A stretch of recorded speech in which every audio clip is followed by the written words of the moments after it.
Welcome everyone to the final super weekend of the PUBG Mobile Pro League Arabia 2021 spring season. My name is Highland Wolf, and of course I'm joined once again by the beautiful Professor Tarzan, and this is the penultimate weekend we are now at here, Tarzan. It has been 3 weeks to this point, but now only 16 teams can advance, and we're already getting to that finals.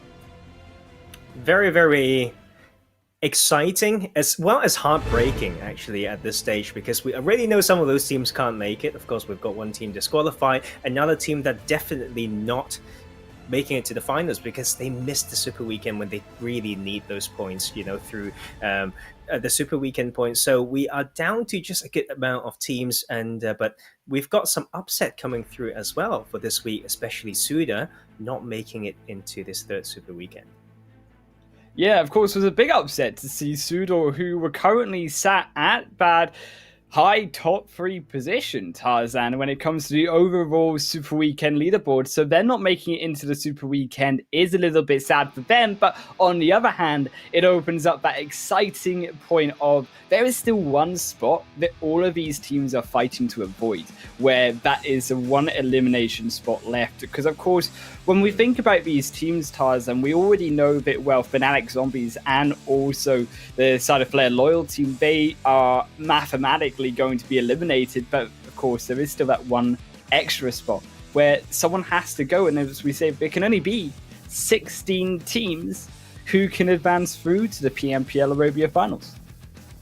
So I think the very interesting thing to see here is not just who can make it to the top. It's about those teams who are around that bubble to track how they've been performing in that league play in week 3 to see whether they can carry over momentum or whether they can bounce back if they don't do so well, to really get some of those points in here. And we talked about how the league play can be very different to Super Weekend play because you are playing against the same teams for 15 games.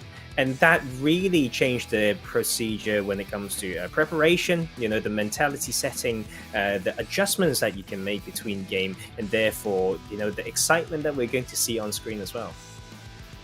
And I think when we obviously talk about the overall standings and we talk about the excitement, we should also take a little bit of a moment to recap exactly what happened during the first 2 league days, Tarzan, where it was actually, once again, Falcons who were the ones on top of the overall league stage, and then it was RTG in second place and GUNZ in third position. And we also had Alpha Legends, SCYTES following up just shortly behind them, but a very close call for actually the likes down at the bottom of the leaderboard, where it was Real Tiger 9 on that last position, just dodging out by 2 points of avoiding this Super Weekend, a much needed win for them, especially considering that they need to pick up every point that they can muster in this Super Weekend as well. It's also, we're starting to get into that environment where we need to start forgetting about what happened before, because it's about, first of all, who's going to finals, but let's not forget about the momentum building up into who may get these 15 chicken dinners in this last Super Weekend as well. That is 15,000 US dollars almost, right? That will go into these teams' pockets. So that is, once again, we talk about how that could change the gameplay. Do we go for the points and make sure we go to, those finals, or would those 1 or 2, chicken dinners matter more to the team? Yeah, when you talk about that, right, it is going to be so important for every team to be able to not only get points, but also be in contention for, as you say, that roughly $1,000 per every chicken dinner win that these teams can pick up. But as you can see, of course, on the leaderboard here, it is these bottom place teams that are much needed these points, with the likes of, especially here, Fanatic Esports, who are still sitting so low below all of the rest of the other teams, and Rad there as well. That big gap between both of those 2 teams towards Galaxy Racers is going to be a big challenge for those 2 teams to be able to come back.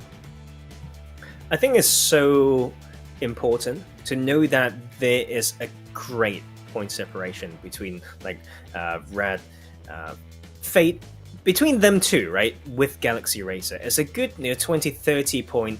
It's a very huge, like that difference in a way, but it's also something that you can make back in 1 to 2 consecutive good games, right? But Arab GSG definitely, less, how should I say, less disappointing, like should that be the term, like in that third week league play so far.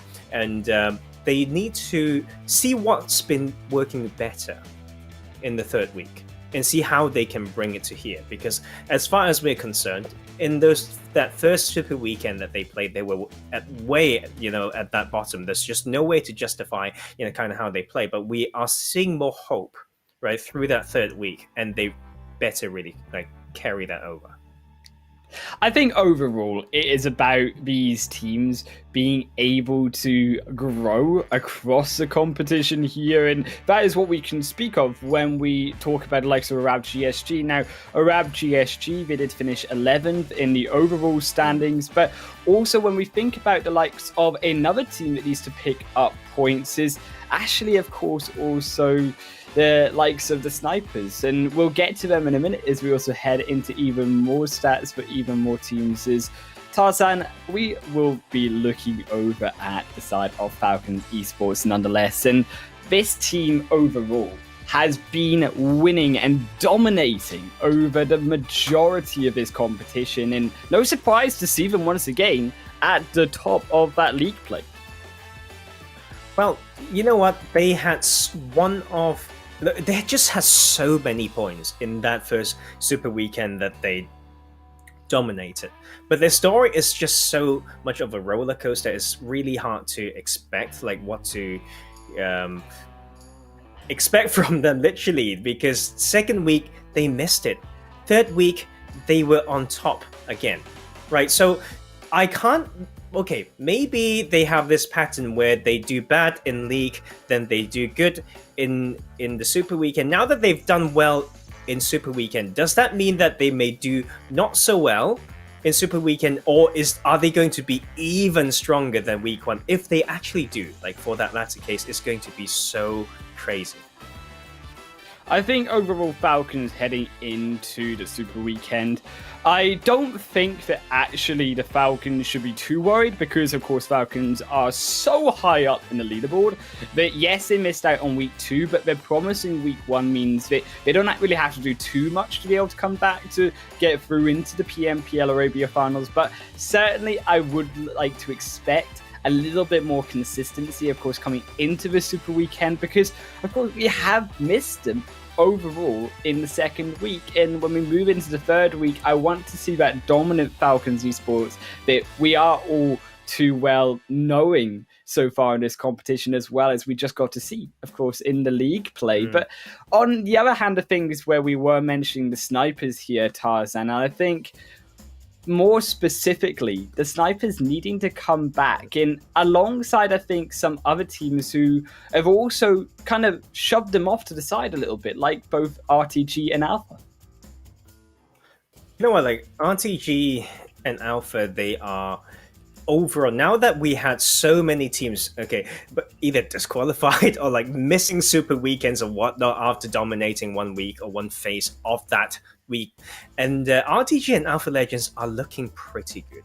Like I have to admit that we're not very worried that they will miss Super Weekends. And they're getting consistent points in Super Weekends as well. So these are the teams to watch, and I think that's very interesting, because Alpha Legends, we knew that we kind of should watch them, but RTG wasn't one of those teams, but they are maybe proving us wrong. For RTG, specifically when we look at their Super Weekend results, man, Tarzan, they are heading up. I mean, they're currently sat in 5th position, 238 points, practically already there.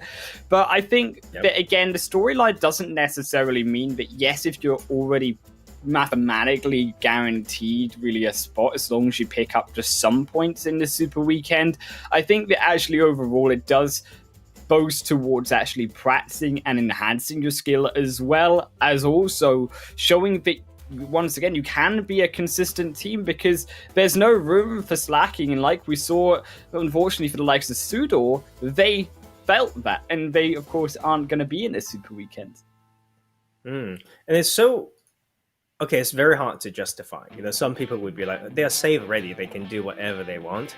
Take a longer break to come into the finals, because finals are going to be a bit different, guys. Because like for Super Weekends and League Play, the League Play, this is how it works. In League Play, you play 4 games per day. If you make it to Super Weekend, you play 5 games a day. You make it to the PMPL Arabia finals, you play 6 games a day. 6 games a day, excuse me, English. But you know, that is something. Like, that is endurance, right? And it takes training. So I don't know, but I feel like if anyone's trying to justify SUDOR's, you know, performance by them wanting to take a rest, I think it should be an excuse.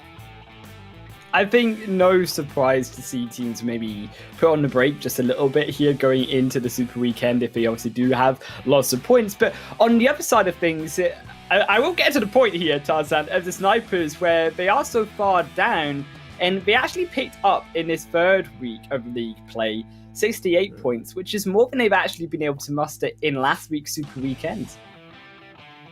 But I think that difference is not, you know, huge enough yet. Like, if we just look at all the points that people have been, you know, getting, and knowing that there are teams who have also played, you know, 15 games that are in the 100 range, then Snipers need to catch up.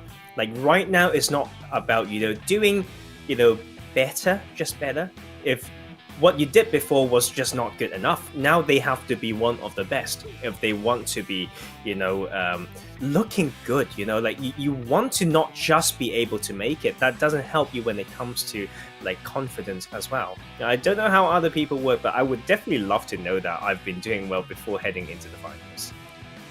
I think that there is, as we say, alongside, of course, both Fate and Brad, some definite catching up to do for these 3 teams. But when you obviously look towards the likes of teams who are standing out so far in the competition, I think the consistency award really does actually go towards the likes of Alpha Legends, who have been very consistent through the entire tournament. And I think that is also, as we say, props to their experience and props to their top fragger here, which is, of course, no less than Chaos, who has been so monumental in this team's success.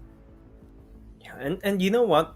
The issue with Alpha Legends is they are consistently around, you know, 3rd, like 4th position, and that's about the amount of teams that we are sending to the EMEA, if my memory serves me correctly. So you actually, as a team who's always kind of on that bracket, it's great, by the way, like, for them to be close and consistently there. But if you are so consistent, how about find a style without losing your strength that allows you to bump yourself up even more, so that you can really be so good and say, we're so confident based on stats, based on how we play and everything, that we're going to play the EMEA. They are in that bubble, and I would want to see more from them. I think that you're a hard man to please, is what you're trying to say to me here, Tarzan. That's very true. like, these guys are top 5. They could effectively make it into EMEA League, but it's just not good enough. And I think that should always be the case. So on the other side of things, you should actually always strive to be your best. And I think this is what also I want to see, of course, in the majority of the teams who, as we say, mathematically, as long as they keep picking up points here, they shouldn't be eliminated. Of course, there are more concerns towards the likes of Snipers, of Fate, etc. So I think that it is now about how can you boost yourself and how much can you learn off of these other teams, because the majority of these teams are going to be those who you face in just a week's time. And you really hit the head on the nail there. Like that, yes, I'm hard to please, but sometimes it's hard because like what we want to see is growth, and growth is never easy. It's really out of your comfort zone. And I know some teams looks like when it comes to points or the history of the team starts a little bit slower or later than the other teams. But as long as you're progressing in the rate that you feel like you're accountable to, right? Then it would be great. Like, let's say you get a lot more support when it comes to sponsors and infrastructures, and you're not growing. You want to be growing, but quicker than before. But then you're not even growing.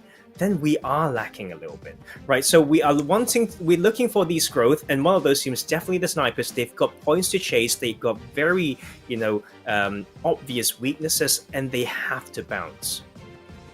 And you talk about lacking. I think this is probably the team, of course, not just statistically, but I think over the competition who have been lacking that oomph to really push them over the edge against all of these other teams when they go up against them, because I think they really did slip a little bit even when they kind of barely made it through into the second Super Weekend.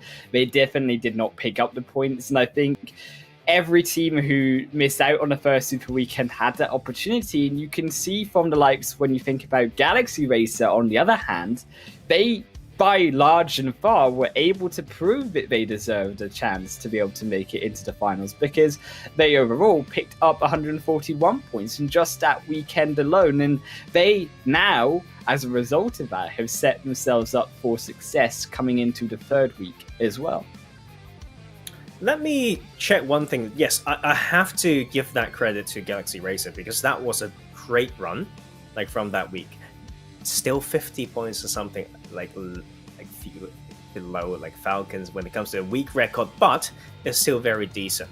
What we want to look at is the fact that they got into this Super Weekend with kind of below average, like when it comes to the standings. So they once again need to find something in the head that clicks when it comes to their motivation and say, hey, look, we had that great week last week, Super Weekend. Now we are back in, not just made it in. We are definitely well in, right? Well qualified into this one. How about we make this week even better than the last week's? But if we just look at, the chicken dinner prize money, and GUNZ is just way above the rest of the lobby.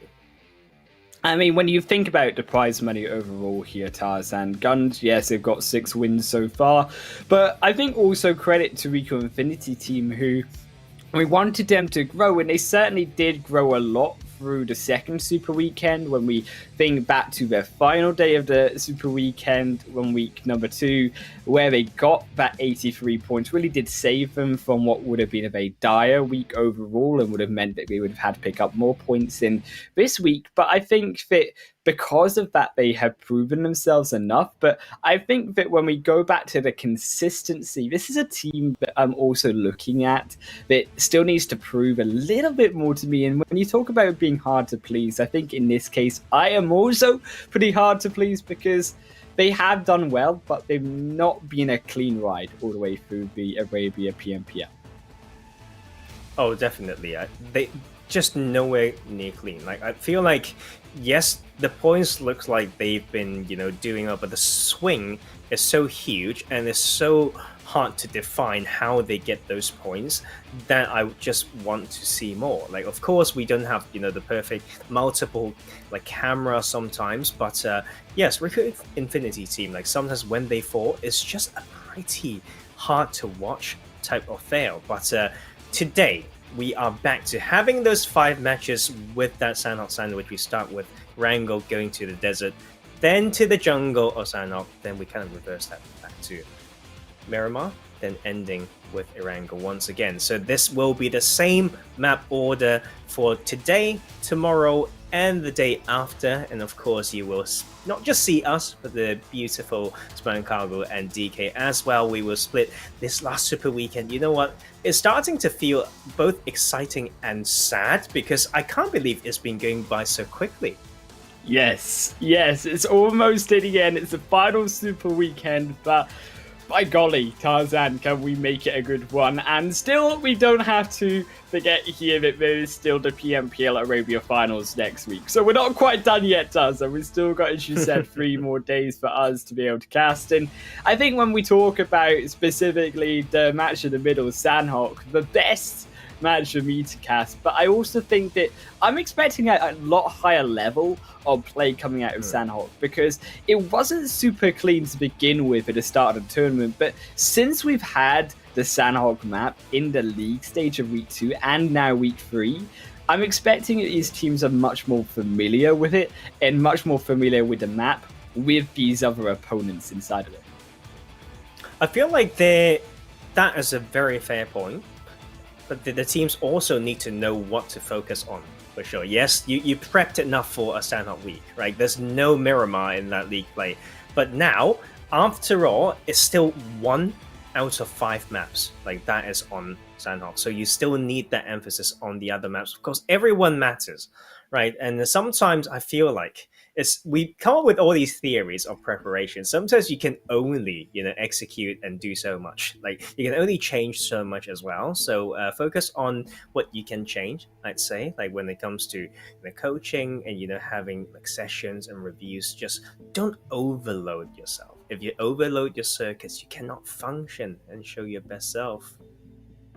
I think that you also pointed to the other point, which is actually Miramar overall here, Tarzan. We've not seen that at all when it comes to the play this week so far in the league stage. And when we looked back at the second week when Erangel wasn't in the game, that was actually something interesting to me because we didn't actually get to see so much Erangel, and when it came to the Super Weekend, I felt like teams slightly did slip. So I'm very excited to see in Miramar overall, but of course we do have to go back into the first game as we hit the road for the final Super Weekend, Tarzan, because it is none other than Erangel itself. And oh man, here it is. 15 matches to decide which of the 16 teams will progress to the PMPL Arabia final. Ooh, and we start today and this Super Weekend, last Super Weekend in fact, with the Eastern plane path. Basically through that Eastern Bridge, through Milta Farm area, through Yasnaya, all the way to kind of just off east of Zaverny. So it's still pretty eastern, making some of these drops pretty difficult. And I just want to point out, Georgia Pool, Hospital, Zaki are some of these important drops. It may slow down that phase one, especially for RICO Infinity team, because I feel like, if I remember correctly, Zaki's their drop, so they may go for something else.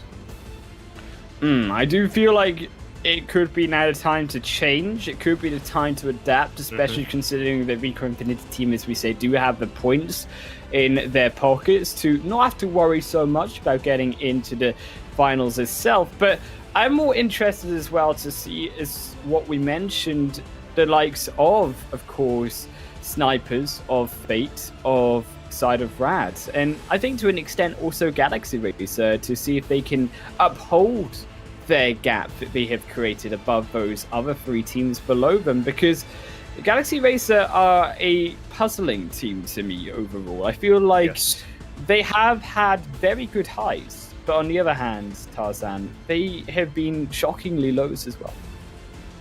I feel like they are the team that is defined by aggression. And that is the issue if you define yourself with aggression. Like, when you don't know how to find that line between aggressiveness and, very bold and, disrespectful play, you get punished so heavily. So I think that is why it's hard to be this team, right? And many teams that, form their style based on aggression, because it's really hard to find that line. And if you don't know how to grasp it, you'll make yourself look like a fool.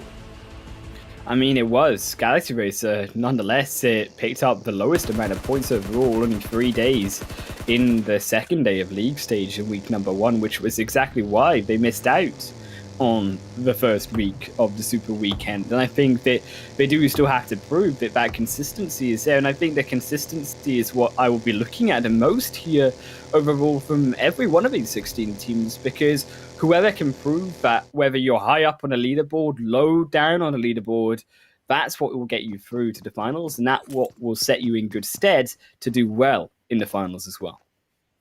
Yep. And we will soon be able to see who will be $1,000 richer. But this game is not going to be an easy one, because it takes a lot of decisiveness. We have an Eastern playing path. We have a very Western phase one. So some of these teams, as you saw earlier around Headshot Hills, we have the side of HOTLINE just heading towards, their favorite Georgia Pool area already, and I can't disagree with that. And props to them for able to maneuver through the other teams who have dropped around headshot hills, and then also making their way over there, and just no hesitation there. And I think that's what's needed for this phase one if you want to have uncontested drop and contested loot. But it's also for the other teams to test their ability to balance between that rotation or maybe fighting in from the very congested eastern side.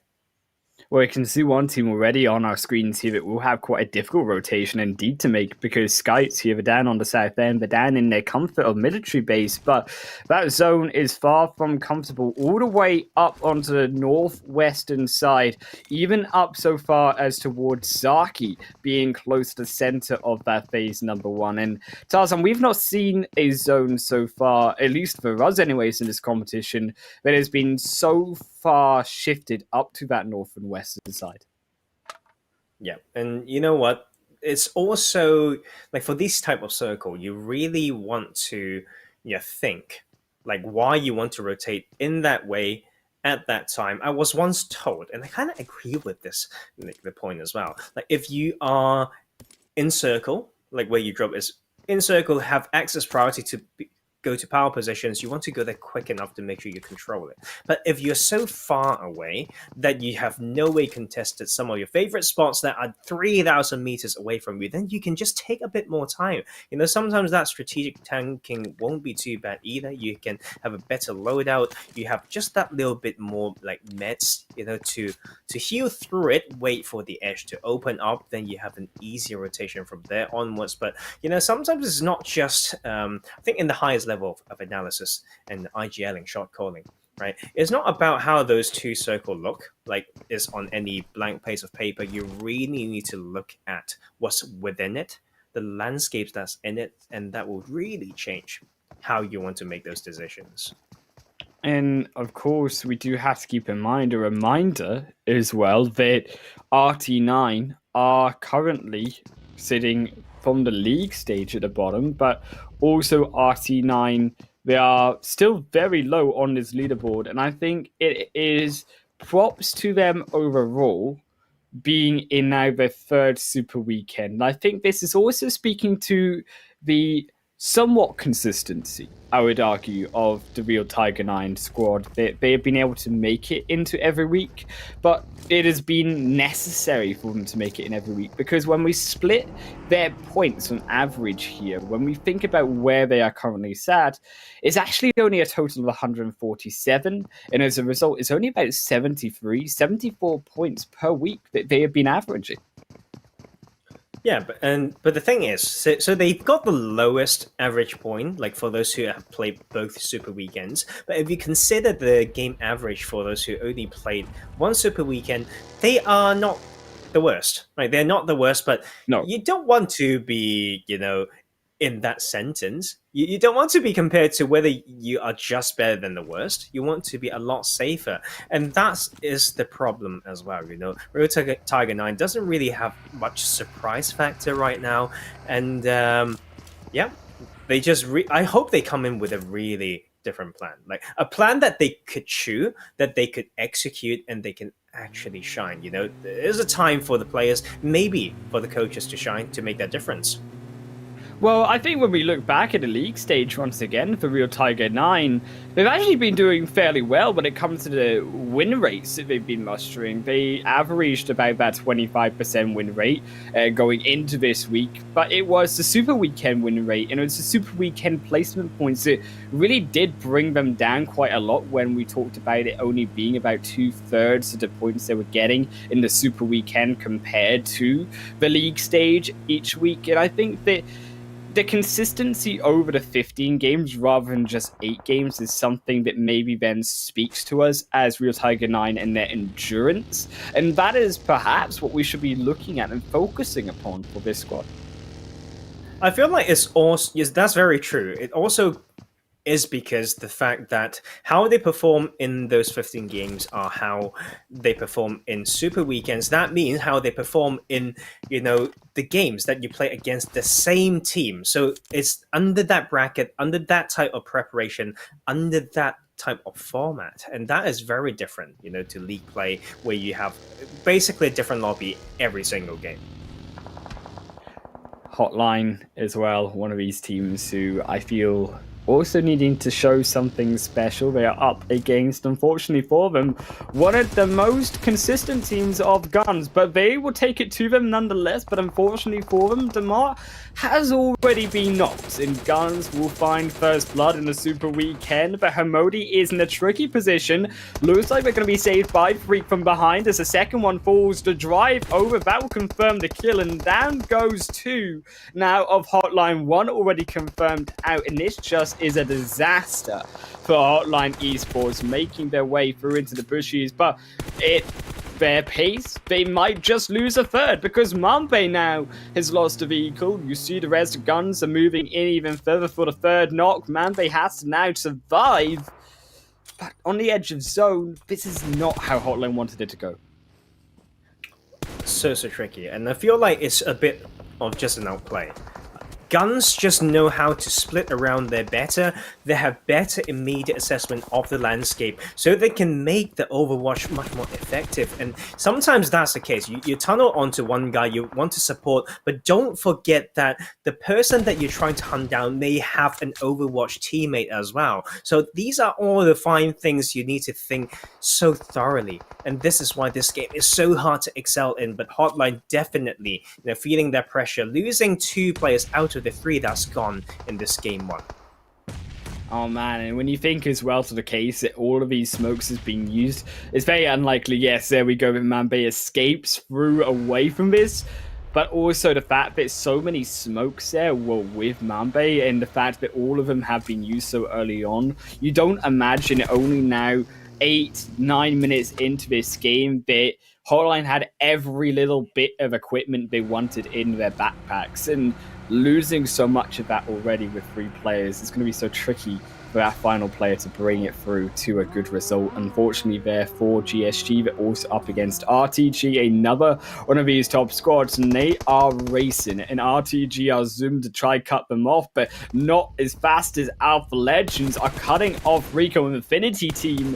One knock on Khalid, the next on to NASR is Chaos. With the help of Jody, will find a second knock, and now the rest of RAT, they come in for the support, but it might just be too late here, as it will be one. Round the edge of the tree will be found. Boom, down you go. RAT, they tried to find a cheeky grenade back, but they won't be able to cut them off in time. Alpha Legends still aggressing up the top of the hill. Still Ragnar Prestige available to still fight this one for RAT. But Alpha Legends, they are looking much more dominant in this fight so far.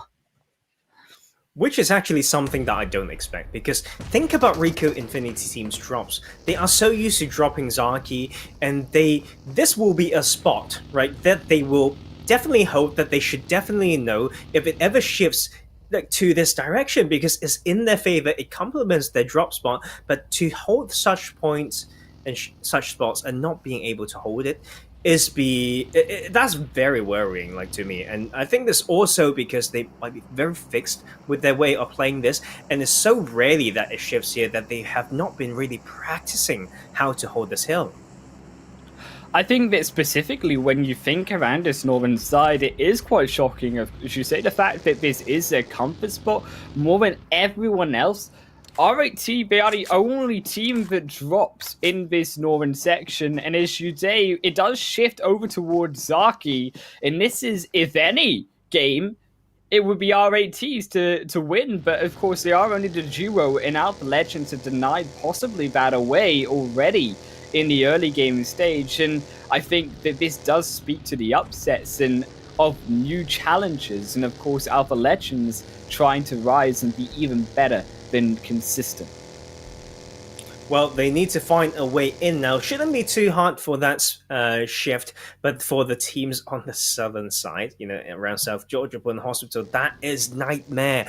I feel like we will see these fishes. I feel like it's without a doubt. Some teams will go through Georgia Bridge. Some of those teams will try to, hunt down and do some bridge camping. But you can see Falcons didn't worry about that, right? They didn't even think about the fishies. They just want to play dead center. And on that hill, it's definitely possible if they have a great skill and a great split coming through against the NASR and Alpha Legends, both on the move at the same time. Not easy to rotate through here, but they have arrived, Zaki.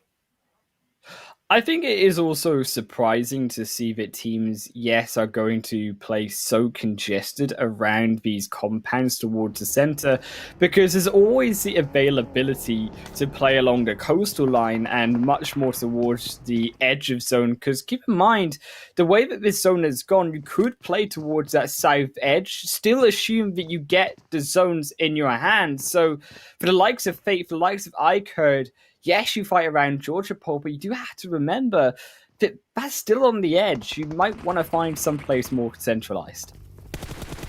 And you know what? I shouldn't say I'm disappointed in GUNZ, but they were so decisive in a scary way. They just went for the swing. Like, they are so scared of crossing that Georgia Pole bridge that they will make a move that eventually leads them to losing all their vehicles, before phase 3 finishes. And that is crazy to think about. Like, when you leave that type of position and play around those type of landscape, that is not you're just losing so much key resources that can increase your chance in winning this game. And this is the super weekend as well. You don't just want to get some points, you want to win it, because there's a prize money behind that. It's the fact that you cut off all of your mobility here, more specifically. And when you are on foot, when you are in such a tricky position, and this is also similar to the likes of snipers, I think, as well, who need to somehow navigate their way back onto land, possibly as well. These teams, they're hoping that actually the zone, for the meantime, stays for the next phase inside the water, because if this zone shifts up towards the northeastern side, this is really bad. And yes, it does actually neutralize towards the full mass of that island, which now puts the pressure on all of these southern teams, and also to an extent Galaxy Racer, who still have to cross that bridge and still have to contest against all of that congestion and all of these teams down in Georgia Pole. Yep, and you know what? SCYTES also made something that is, I feel like, justifiable, right? They tanked the blue to go for the other bridges when people would probably give up on gatekeeping them, right? But there's so many ways to play this map is actually crazy when it comes to crossing. But what also interests me is how Sniper plays. They were floating in the water on that southwestern edge. Is that the way that you play? For you to gain a spot, I feel like that is a little, unless they've lost too many players already, then that's fair. But it's just not really the type of mentality they want to come in. Exactly. Yeah. I think it's a passiveness when you're so low. Ownership. Right? You're so low on the leaderboards. Yes. Fate up against RICO Infinity team as well here. Tarzan down towards the south side, and although we talked about the congestion on this south side, what really scares me is the congestion towards the northern side and the possibility for Falcons as well to maintain their position and be able to pick up the plethora of kills that they would be looking for in this first game. But nevertheless, it still is going to be iKURD up against Galaxy Racer for the meantime, with Falcons all the meanwhile overlooking them. Even Fate now joining in as the fourth party on the other side. And this is where it does get scary. On the edge of zone, where you're predicting that it might even continue to shift up further north. You might even have an extent of fifth party of GUNZ moving in, overlooking as well. In Galaxy Racer, they found themselves caught in the middle of a fight they do not want to be. It's really tricky, committing to City is always hard. If you do, you need to know why. But look at RT9 defying our expectations, landing the double nade onto RTG. This may be the pop-off game they need. Man, RTG, that nade into them, the molly to finish them off, but they get a little bit too hasty, and now they get knocked. Still members alive for RTG. Finally, as he goes down, RTG Sports eliminated, but not before they slow down the next movement that RT9 will make. As Galaxy Racers still in this tricky dilemma of where do we go? Who do we decide to fight? How do we decide to possibly need to move into the next phase? As phase 4 is going to close up in phase 5, this is where it starts getting fast-paced. This is where it starts getting scary. I think this is very weird timing for Galaxy Racers to use utilities. Just wait for the zone to pop. I feel like to know how to use these utilities with the info from the new circle to help you make the next move. Come up with that tactic using that. That makes everything more predictable. But if you just use those utilities before knowing what the next step you have to make for yourself as well, it's going to be really hard. So look, now they can kind of just avoid the team that they've been smoking up just a little bit because they've got just a slightly better way to enter the zone. Can see the top of those kill leaders. GUNZ leading the charge with 5 kills between Freak and Hamodi respectively. And also Falcons, they could rack up a serious amount. Still that mountain in play, but on the rest of this zone, Tarzan, it's all those open fields. It's that tricky position that these teams have to play where it is going to be that more flat zone with still that high ground in play. That if you do go to the high ground, you still got to anticipate that teams will be all over that. That they'll be all over the position to rack up those kills. As HOTLINE as well fall down, 14 teams now remain. iKURD looking for the reposition as they are all too aware. 175 meters outside the zone, the blue zone right behind them. They need to move. Oh, they also just need to move a bit earlier to get info. Right now, they are making those shot stops as needed now, but they are under really huge time constraint. But I think this position is so huge for Falcons, and now NASR joining to that hill as well. This is a good chance to frag. A lot of these teams will need to go through this. They either die on rotation, or they just die when they found a new spot that is controlled by this hill. Galaxy Racers still stuck in a position where they left off. SCYTES finally go down. The rotation around alongside does not work out for them. GUNZ as well, possibly even losing Lord. Hamodi already knocked. There's really distinctly no more chance to save their knocked player. They send the rest of the players in towards the zone alongside iKURD as well, looking towards the summit of that mountain. Falcons under heavy fire means that they have already lost Never Alone. They now have only 3 players remaining. iKURD as well, still stuck summiting. They have to defend against Galaxy Racer. Yes, they do. Galaxy Racer now eliminated as well, which leaves us down to our top 12. But still, GUNZ could be the next one falling out. Damar facing off against the 1v2. Now Last comes in for the support, but Damar finds the shots first. Doesn't even need to help Tarzan because GUNZ are out. Oh, you know what? Falcon know exactly what they're doing. They're so confident in keeping 3 out of circle to farm as well. Although one of the anchor players are now fallen, they just know exactly. They set up here for the past 2 to 3 phases, and they know exactly what to do. And we are now waiting for that next shift. You can see no one wants to touch that center belt. Snipers feeling the pain of taking the ocean way too early. Fate up against RAT. That'll be them going down. Surely you gotta imagine on the edge of the zone. Phase number 5 it still shifts even further. There they go. As Ragnarok stays alive for Fate alongside the teammate. Means that 2 players for Fate can still look to get up more and more points. But it's still so tricky. Practically, I think even virtually here, 0 players inside this phase 5 zone, Tarzan, means that everyone eventually has to move, but no one wants to be the first guy, because we all know how that ends, Tarzan. We know they get popped.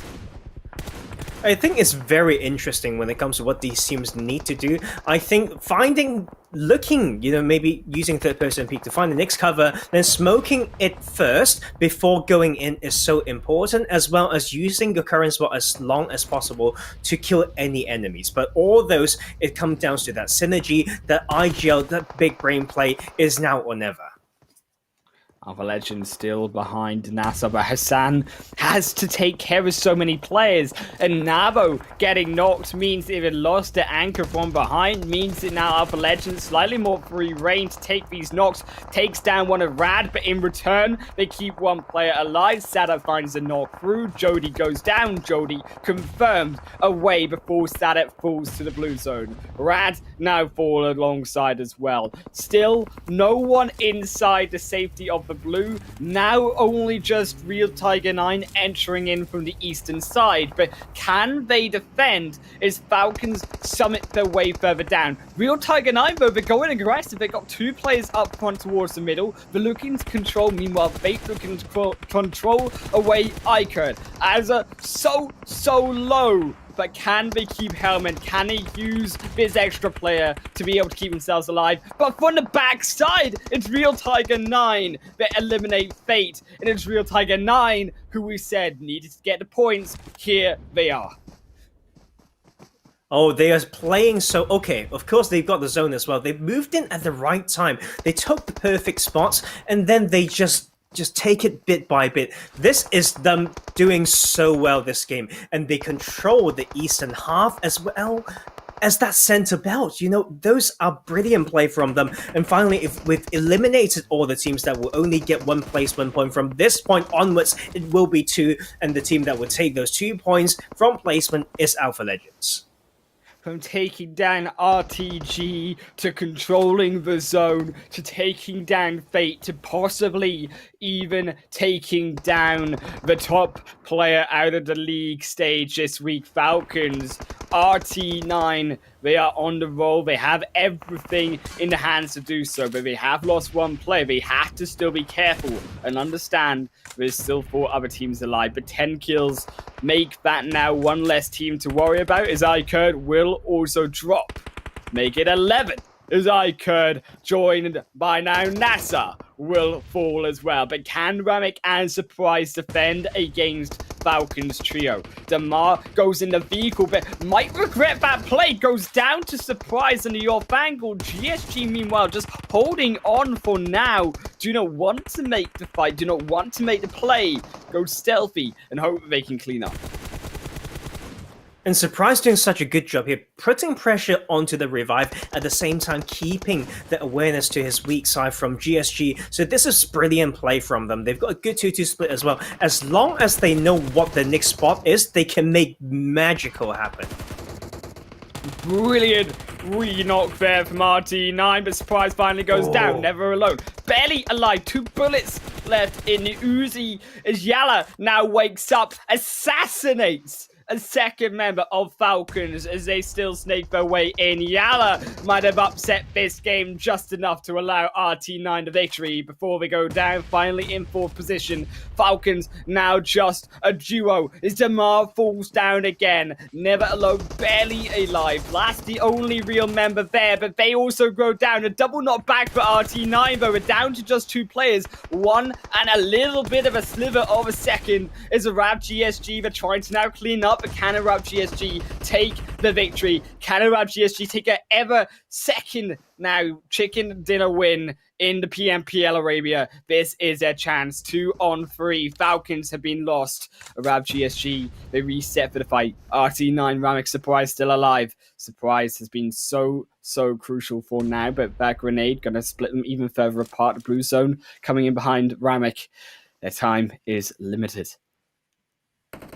So huge for both these teams. GSG, not a single chicken dinner yet in the Super Weekends. Last time RT9 did it, we weren't that impressed either. So there's this huge momentum swing for the lobby, and we're down to these 3v2 with that number advantage going over to Arab GSG. But none of the grenades are landing here for GSG, and Surprise is getting closer. But he off angle. There's just too many angles here for RT9. Finally, they might have found him. The roll through of the grenade just lands on Surprise. Surely, no, it goes over. Still, Surprise alive. They found one. Ramek has found the off angle. The smoke's protecting them still. The vision not there for GSG as they try to defend their position now for the revive. But still, RT9, they're closing in. This is the 2-on-2 matchup now between both of these teams. Still though they have lost Surprise. Now it is only going to be Ramik. Bayat does confirm the second player, RT9. Ramik has to make the miracle play, the 2v1, but it's just not enough. Tarzan, as they fall down, GSG take the first ever Super Weekend win for them in the PMPL Arabia, and props to them for cleaning up that final bit of the fight. You know, chicken dinner, 5 kills, you know, not as many points as a 25-point game because RT9 got that 25 point, 13 kills is what they got. Crazy, right? But only 5 for GSG, but they got the prize money for winning that game. So who is stronger in momentum, we don't know, but that game was just insane. Right, is all those teams just drop around like phase 6, and that is the level of competition that we want to see. But that being said, we'll go on a short break, and then we're going to come back for some statistics.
Welcome everyone back to the PUBG Mobile Pro League Arabia 2021 spring season, where we've had the first game of the final Super Weekend go through to Arab GSG picking up their $1,000, but as well a big thanks to Nimo TV, the official media partner of PUBG Mobile Pro League, National Cup, and Campus Championship in 2021.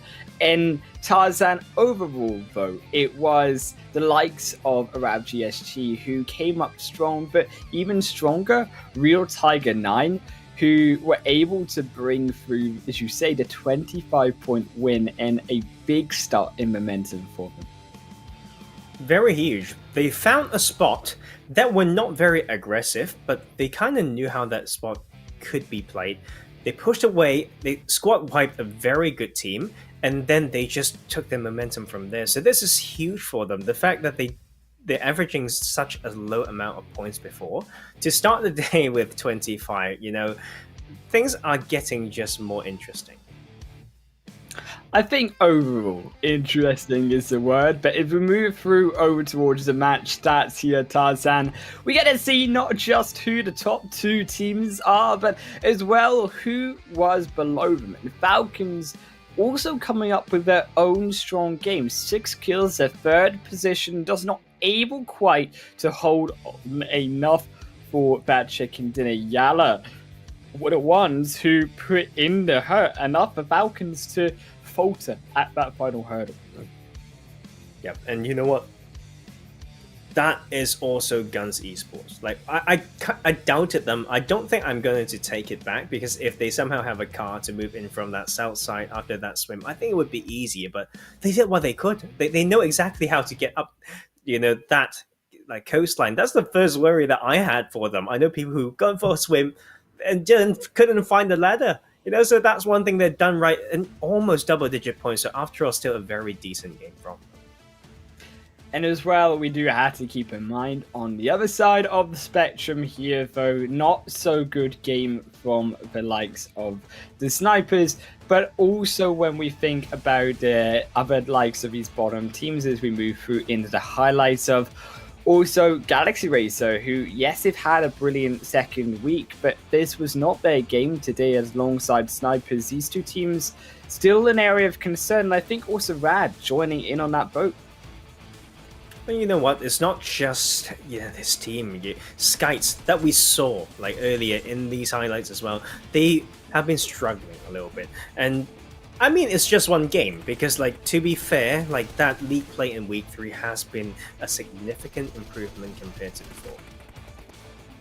And also, I think this was also a big step up from the side of iKURD, who, again, yes, not the perfect game. Yes, they got caught out by Real Tiger 9 with the abundance of damage that they brought to the table, but still, nevertheless, a promising game from them. And had they just been watching their flank side and not got so caught up around Fate, they might have actually been able to survive for longer. Of course, Fate did drop down to RT9 as well. And when you talk about the weak sides and you talk about the rotations into zone, this was something that I still think is left to be desired for these squads, because there were still these moments where we saw teams get caught out in their offside position into zone, or also when like we look at Fate, just so focused on that fight to defend against iKURD, even though they've got cover against them, that they forget completely that the side of RT9, they also join up beside them. And you know what, just RT9, I feel like there hasn't been a game like this from them, like not in any stage of the tournament that is easy to remember, that is like clean, with the individual plays very calculated and confident. I know they didn't take that chicken dinner, but that's sad, right? But this is definitely the definition of a pop-off, and then capitalizing what the circle gives to you. So that is great from them, and I'm very happy for teams to, like we mentioned, outgrow themselves. I mean, whatever they've been putting in their tea, whatever they've had for dinner, Tarzan, they need to keep eating it. They need to keep drinking it, because it is doing wonders for them.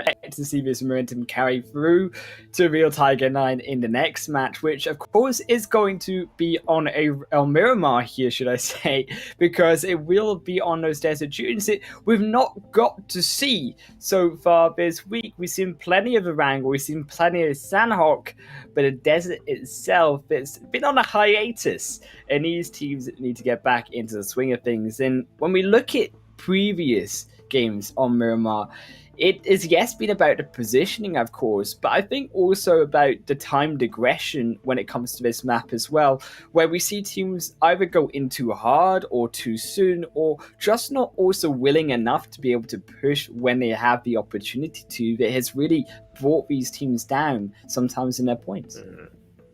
I feel like Miramar, of course, at the same size as a map, like as Erangel, also tests teams, I should say, when it comes to how big they want to play some splits and when they tighten. But the thing with Miramar is, if you didn't form the right split and you didn't readjust it in time, you get punished a lot heavier because you can't just like prone on that hill and there's grass for you to rely on. You kind of in the open, unless you found the perfect dip, you found the rock. So that is the difference between those two maps, and that's why Miramar sometimes is the map that is hardest to master, and a little bit in the way that is not so reliant on the circle as well. So Miramar, you've been missed. I love you. Like I just love this map. I've talked about it before. I know I'm supposed to live in the jungle, but you know, why not? I mean, you're far from the jungle when it comes to loving Miramar. I mean, I'm still to see an Oasis zone, hint, hint, game. Can we have an Oasis zone? Maybe You one jinxed day it. I will get to see it.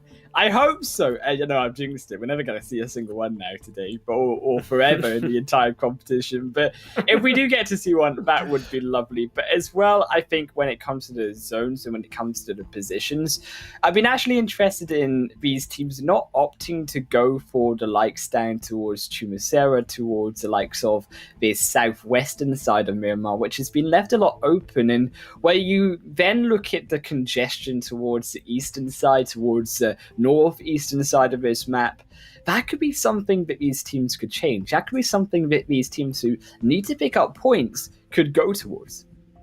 You know what? One team that I want to mention would be SCYTES. They are playing better in the league play this week, but this league play in week 3 didn't include Miramar.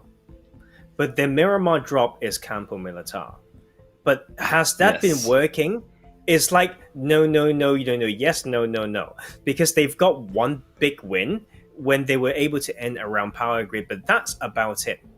And it's not easy. And I've realized the rotation path's pretty predictable as well. You know, a little bit of anti-clockwise, giving tips to hunt them down. Didn't do it, I'm joking. But sometimes when you are do it in such an obvious and predictable way that I could tell, like without really particularly, finding out how to hunt them down, they need to, have more ways, no methods, some versatility. Well, we talked about that versatility, right? Where you chop somewhere completely different. And I think it also speaks to the fact that when you see SCYTES so far in a corner of Miramar, it is always going to be tricky to rotate out of that corner, and you're always predictable in one way or the other on which you decide to go.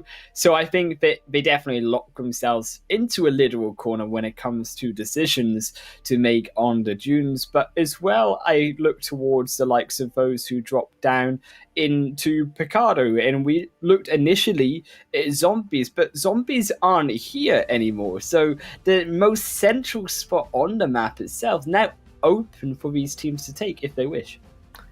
That's actually a point that I wanted to talk about, but you mentioned the team name as well, but I was trying to go for a Voldemort type of mentioning, but yes, we had the team who used to play Picardo, but it's no longer in here, so teams would definitely know that. But that's the thing, it's also a little bit of a bet to know maybe some of these teams want to take this position away as well. But before that, Real Tiger 9 with their stats from that game and surprise, they're kind of not surprising for me, because I feel like out of the whole squad, he's been the one that has done most work, right, and have made fewer mistakes, compared to maybe, I feel sad saying this, but for example, we see Jigsaw having a lot of screen time as well, but sometimes the trigger discipline is not, refined well enough. Like, he is such a good fragger, he can spray and all that, but he puts so much, he kind of forgot about the cost of him, opening fire kind of all the time.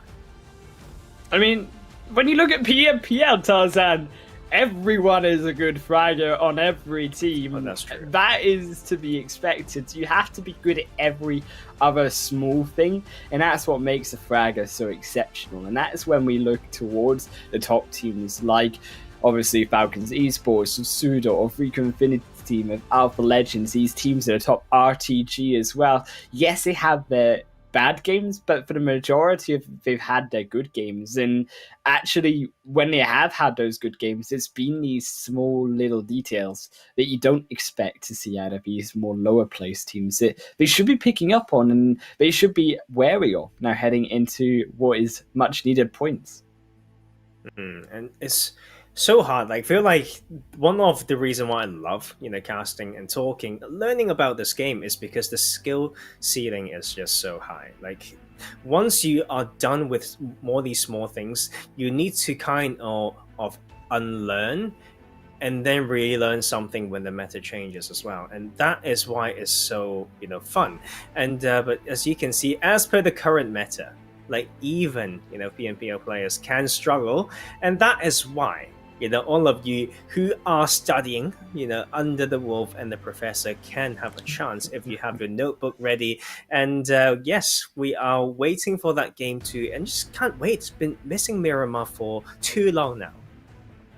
Oh man, it's been like only a week and we're like, Miramar, where are you? We need you in our lives as we move through into obviously the second game. But I think it is also towards the likes of momentum and carrying that through, because when we go to some of these games of Arab GSG and Real Tiger 9, yes, they've had big wins, but we don't actually expect them statistically to be able to carry that through to future games, because they just haven't carried that through into future games. So this is also a chance for these teams that don't get so much of the spotlight to be able to really steal all of that light. But we have, more games to go to really build that database, and definitely one storyline that we're looking for is between Arab GSG and the Snipers. Both of them need points. They can eliminate each other for that finals, but let's head into game 2 for the day. And it's going to be, that plane path game that we may play. And I'm going to let you do this. No, no, Tarzan, why? You put like the most tricky one. It's like craters and everything. Oh man, I think we're heading through past El Pozo. Yeah, well, I was gonna say El Pozo here. But yeah, it is past El Pozo towards the left of us, because it did look like it. But we're heading down towards Minister Bell. Tarzan, I feel like you're like, I don't know this one, so I'm gonna pass it over to Island Wolf and then steal him away. That's what I feel like you're doing. That's my excuse. Okay, you know what? Like, I actually could see like the Crater Field Mountains, and I could see El Pozo on my left. So, but if that's exactly something that I've done, I would definitely tell you. But you know what? Next time you get to ask me the same thing, and you're pretty mean sometimes, Tarzan. Oh, come on. Okay, how about this? You can ask me that same thing, and we will play this game, on eco grounds. But we have that Western plane. Yes, best of 3. No, we start clean. Okay, we start very clean. And same for some of these teams, they have to wipe a lot of their understanding clean, because if we remembered last week properly, there are so many Miramar games that are pretty Eastern heavy. And now we have a Western heavy one with a pretty center, but off to the north side. Phase 1 circle, so that Eastern half is completely empty as for now. Let's see who will go over to that side and how these teams are going to play it. Oh man, when you look towards this zone though, interesting because of the fact that it doesn't actually favor so much that plane path. So when these teams on the south side, who we said had this opportunity to drop down onto Minas Dorsur, they could drop down to Valdemar, which are more open statistically. This time they get a little bit baited. They got to move all the way back towards the north side, and fortunately for them, there is this long line of players that stand in their way. So maybe that long rotation towards the eastern end could be an option to go for a lot of these teams who I suspect will make the slow rotation in. And the sweet revenge comes in early as well. Who would have thought that they would fight so far south as well? Is this Minas del Sur? Come on, man. But that is literally where Real Tiger 9 killed one player of GSG Arab. And yeah, sweet revenge. Sweet revenge is served best cold. Here and in cold blood, they destroy Bayat from existence. Now sit down for this one for the next 30 minutes before it gets into Sanhok later on. But iKURD as well. Now, iKURD are also the other questionable team for me, because when they do well, like a lot of these lower teams, they really do well. But the problem I feel for iKURD is that they, like a lot of lower placed teams, favor the zone. And when they get the zone, they do well. But when they don't get the zone, they can't rely on the other skills in their tool bag to be able to get to those points, to be able to get to that good position. And I think we saw that really starting out in the first game where that zone was tricky and iKURD got caught on the edge of it. Yeah, I mean, fighting into the zone when you don't have a spot is so important, and seems like iKURD is one of those teams that definitely shows some weakness, I should say. How about room for improvement, right? In that regard, but Yes. holding a spot in the circle isn't too bad for them, like, and I have to say that definitely those points speak as well, kind of in that middle pack there, amongst other teams that played every single game in the Super Weekend, and they were close. Let's not forget that they were so close from not making it in week 1. So I consider this some growth from iKURD. Yes, I think overall I could have been better. I think that this is interesting to note from them, but I still feel that there is plenty of room to improve. And well, there's 15 games to improve on now, so now is the time, rather now than late, to be able to get those points on board to be able to prove themselves. And we also talked about the fact that zombies, well, they're not here anymore, and Falcons, they recognize this, and interesting to see that they go for Picardo this time around. Well, I wonder if they know how to play it, because now that position is nicely not contested, right? But they are not quite in the center, right? They're kind of in that pretty southern edge position. So knowing Falcons and them knowing when and how to claim a good spot, I wonder if they will make that rotation early, or they would just use Picardo, to clear some of these teams that can very well, come through, the surroundings of Picardo. I feel like the way to do it would not be to sit in Picardo itself, though, because when we look at the terrain and we map that over Picardo, you obviously have Picardo in a dip in towards the center, and then it's going to be very difficult, I feel, for Falcons to rotate out, judging by also how many teams are around them, and judging that Falcons also should understand that based on how that zone and that plane path has gone, that there should be teams, plenty of them, coming from that south side as well. Yeah, I think it's about how to hold that. Like, if the plan is to clear, the teams entering from south, fair enough. But if that's the plan, I don't think they would hold like Picardo, the city itself. They should kind of go to those hills, maybe the bowl, like with a brilliant dip to the eastern side, or just kind of sit one on Picardo Hill. It could be a big 2-2 split that has, a planned path to support each other, so they even park the vehicles facing the correct way as well. Those are the small things that we talk about, but this will also be a very interesting part of the map, moving away from St. Martin into Hacienda, even going all the way towards treatment. There are many good spots if these teams know how to scout for it, then claim them. I think that also I am looking towards the map, and I'm still going to be interested to the next time we see it, of if these teams have decided to make those wide east rotations in, because I feel that this is something that is very still much open for these teams to take. But on the other hand of things, you still got to consider that if you go for these long rotations out, you get caught by teams, these options start to get removed by you. So with Real Tiger 9 now moving up against SCYTES, good that they get that knock, because this buys them time and it puts SCYTES in this position that makes it so tricky for them to be able to navigate their way on these wide flanks if they choose. Just kind of didn't expect this sort of fight, and like RT9. First off, I feel like it's so weird that they could find one player of Arab GSG in that very southern position, but also SCYTES to stay around here and not to stay stealthy as well. It's just weird. But these are the chaotic pattern of phase 1 when it's kind of drifting away. You can play so late, you can rotate so late, but you can still have such a huge window for rotation. But let's hold that thought, because snipers now need to withstand the pressure from YaLLa, but they did have an opening knock, so that is good. YaLLa already one down. Dart being knocked to the ground. As it will only be 3 more to fall. Still have DKA off from the far angle, though. Still also one from SUDOR as well on the off angle for snipers. So it is a 2-on-3 situation.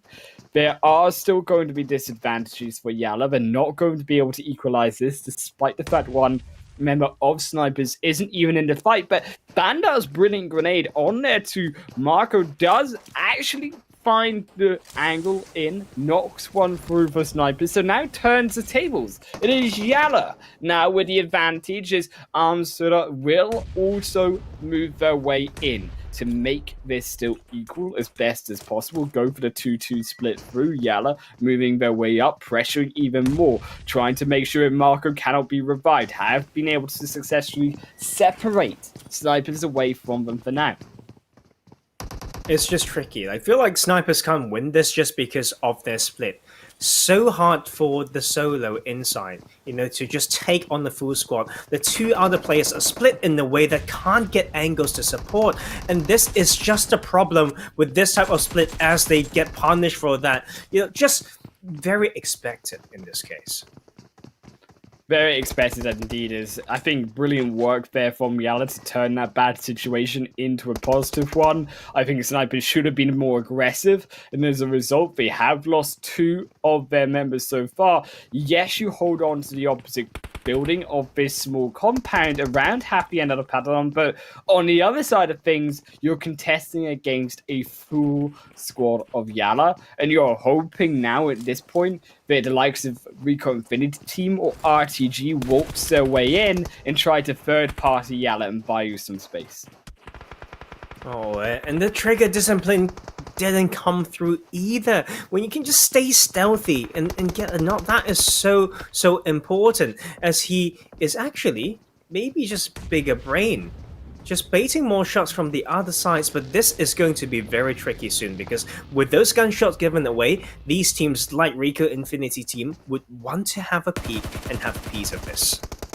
Well, RICO Infinity Team were the ones who knocked that first member from YaLLa and flushed out Powerful. So the third party is very much here, Tarzan. So Sniper, as we mentioned, have already been able to hold off long enough to push YaLLa back. Yes, they're still in the tricky position at YaLLa, Arena being overlooked by NASR as well on the opposite hill, but at least they pushed off one team for now. So Sniper, they have bought themselves, more crucially, time, and time is what they need. And you know what, that is also the issue of playing this compound. You need to know that even if it keeps coming to you for 3 or 4 more circles, the second or the time that it shifts away from you, you are just in so much trouble. It's so flat all around, so hard to find the next cover, and that is why I personally wouldn't even touch this compound, and that is how I think Sniper and YaLLa should just keep thinking about the next step. Don't force anything, don't peek, don't lose any resources, and just start anticipating and preparing for the next step. Oh man, even RTG wants some of this too, Tarzan. This is like fishing for all of the YaLLa members, for all of the Sniper players. The 3 members of RTG taking that triangular formation, looking over it, and as you say, this is the tricky position of them being now also realistically in a difficult position, not only in the zone, but still on the edge of zone, possibly, depending on where this zone will shift. As you say, the moment it shifts away from you, that is when it gets scary. And because it has shifted away from you to a certain extent, you're going to have even more teams now going into the likes of Alpha, Galaxy Racer, Falcons, all looking over this compound specifically, and also looking over half the end of the pattern, and also the San Martin Plateau still could be of use. Oh, it's crazy that it's shifting back in the reverse direction. down back to south, actually giving, those 3-4 teams that have been tanking the blue for 3 circles straight, it's just been chasing, and Fate in particular. The Fate Esports just found that spot given to them. If it just goes slightly more northern, they will have some main dips, main roads to cross. So I would really love to see them make use of what's been given to them. And this is not an easy circle at all. Like, I feel bad for those teams who made a proactive rotation to up north and now needing to come back. But they need to know what's the price of making those decisions. And right now we may have a little bit of a clash on this northeastern edge between 2 teams that we still have much hope for. Right, NASR, brilliant first week in league play. RTG overall being more and more consistent and grabbing more and more attention.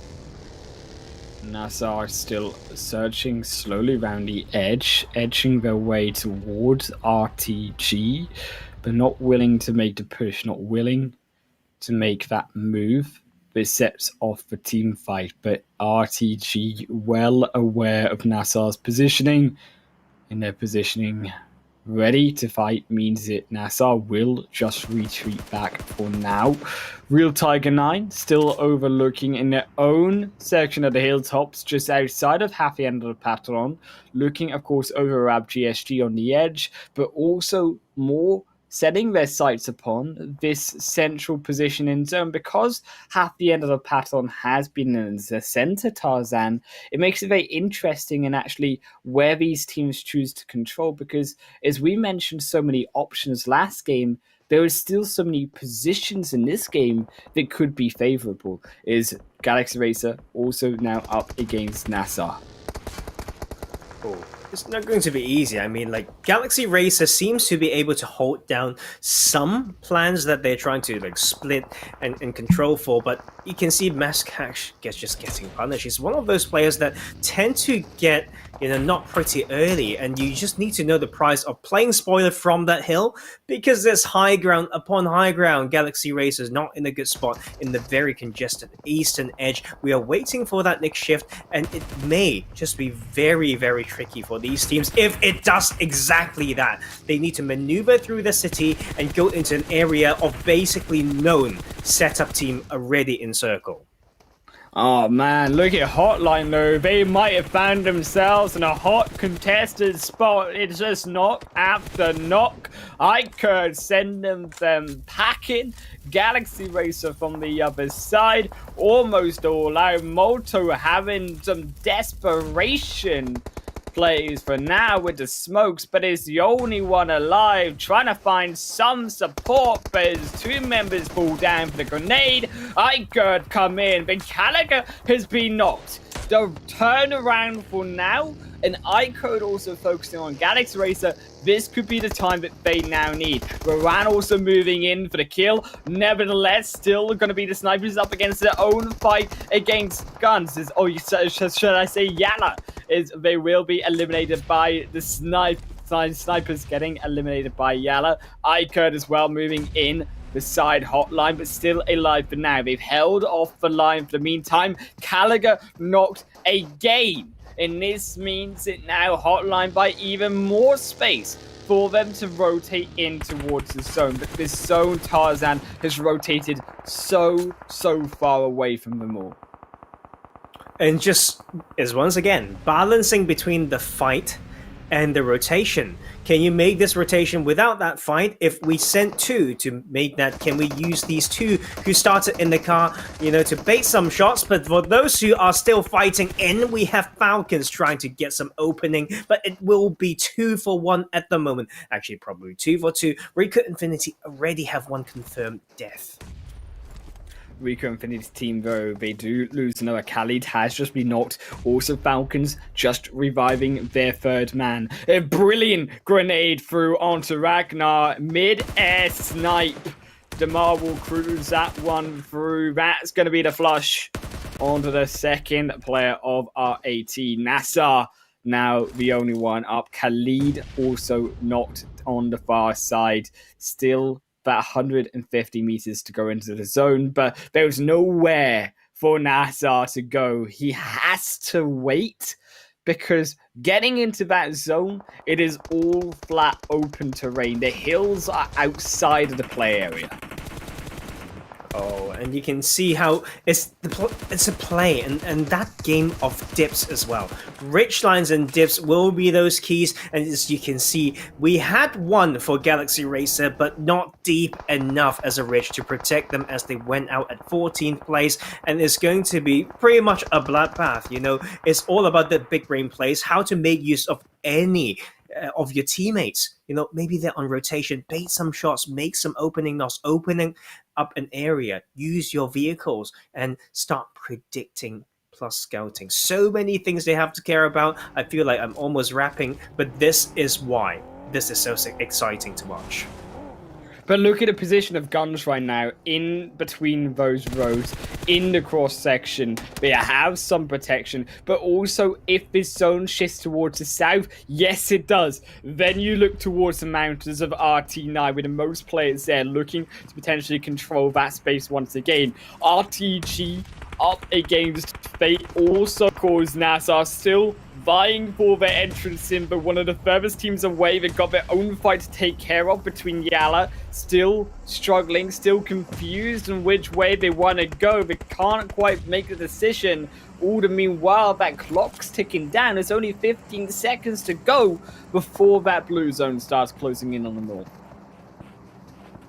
And this is just once again, like, do you rotate? Do you fight?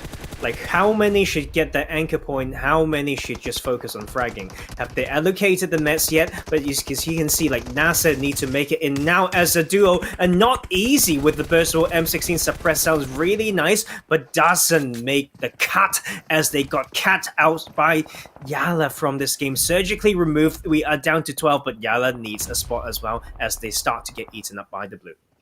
RTG possibly could get sliced and diced though by Fate, by RT9 moving in. Fate in between them all. They need a good game here. They need to try start picking up these points. Second to the bottom for going out of the PMPL Arabia finals, but they just lose another player. They possibly even now lose Ragnarok, and this is disaster for Fate Esports as RTG hold on. Their team not in sync gets flushed down the drain. Real Tigers still ahead of all of the members of RTG though, have quietly moved into position to try control this one away, to try gatekeep RTG. Jigsaw has been knocked off the off angle. The last player to move into position, that will slow them down. This buys the time for Marshall and Co to move up. You know what? If anyone knows RTG, please ask me what they ate today. Like, what do they believe in? What songs they listen to? And all their details, please, because they've been playing this one so slow. They still got one of the best spots in the game. Today might just be their day. They really need to use that to make it work, but this northern side is a complete different story. No high grounds of that sort to play dip after dip. It's about optimal comms, and now Alpha Legends will need to challenge this one. But Alpha Legends, they only have the vehicle to protect him, but left, right, dodge and everywhere. Jody has footwork. Rad not quite so much. Delhab gets knocked. Rad down to 2 players.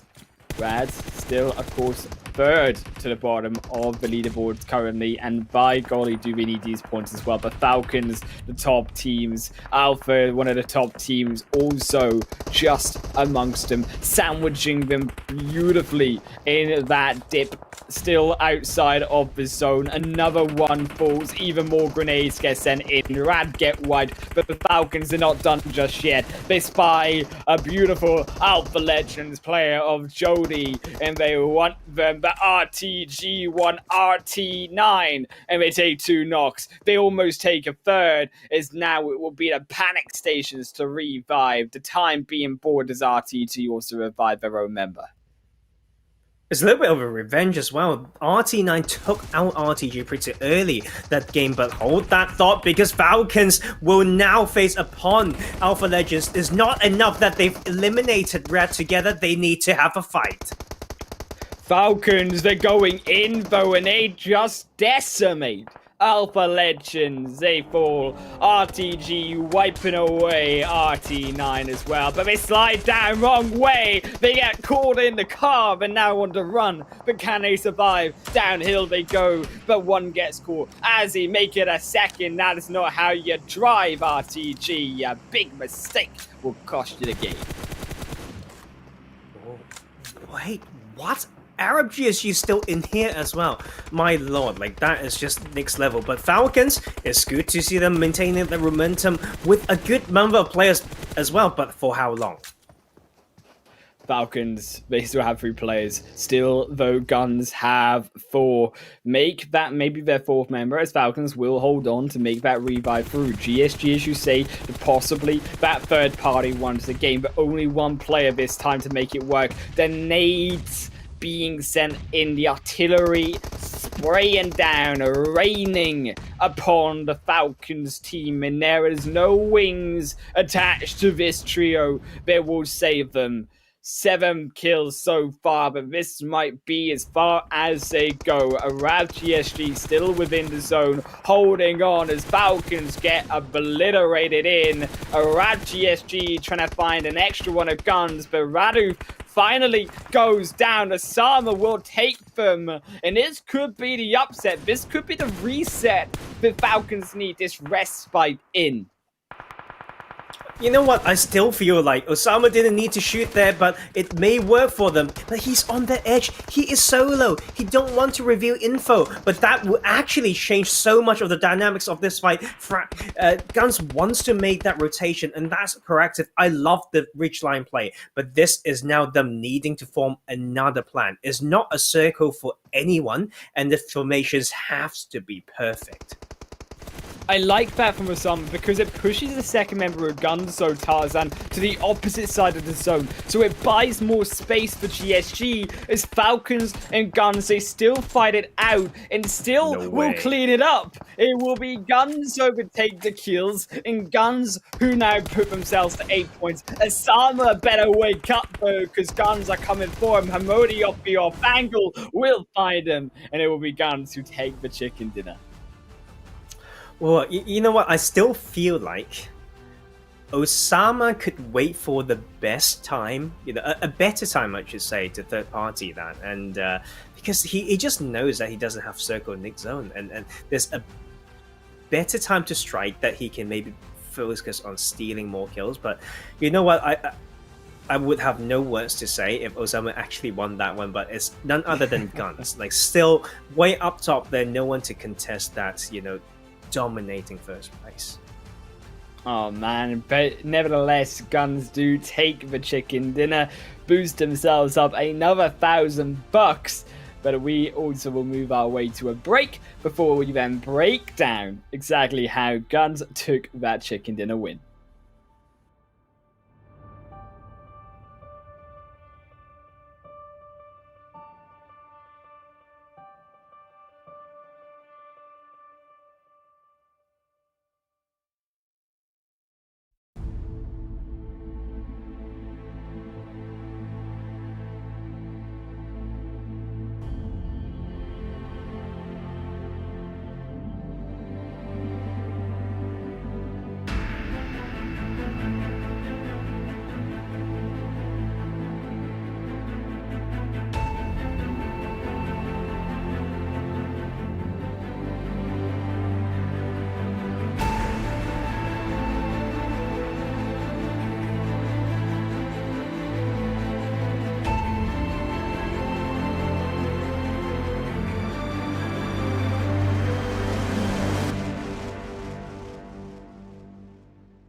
get my phone and you're happy being alone, man. Got you on my mind.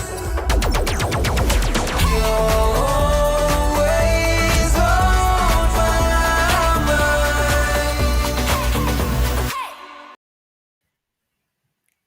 Welcome everyone back to the PMPL Arabia 2021 spring season, where we are of course in the final super weekend, and we've had now 2 games go down out of the 5 tonight, where it was this time GUNZ Esports to take the chicken dinner victory, and Arab GSG once again clutching, but this time up to only 2nd position.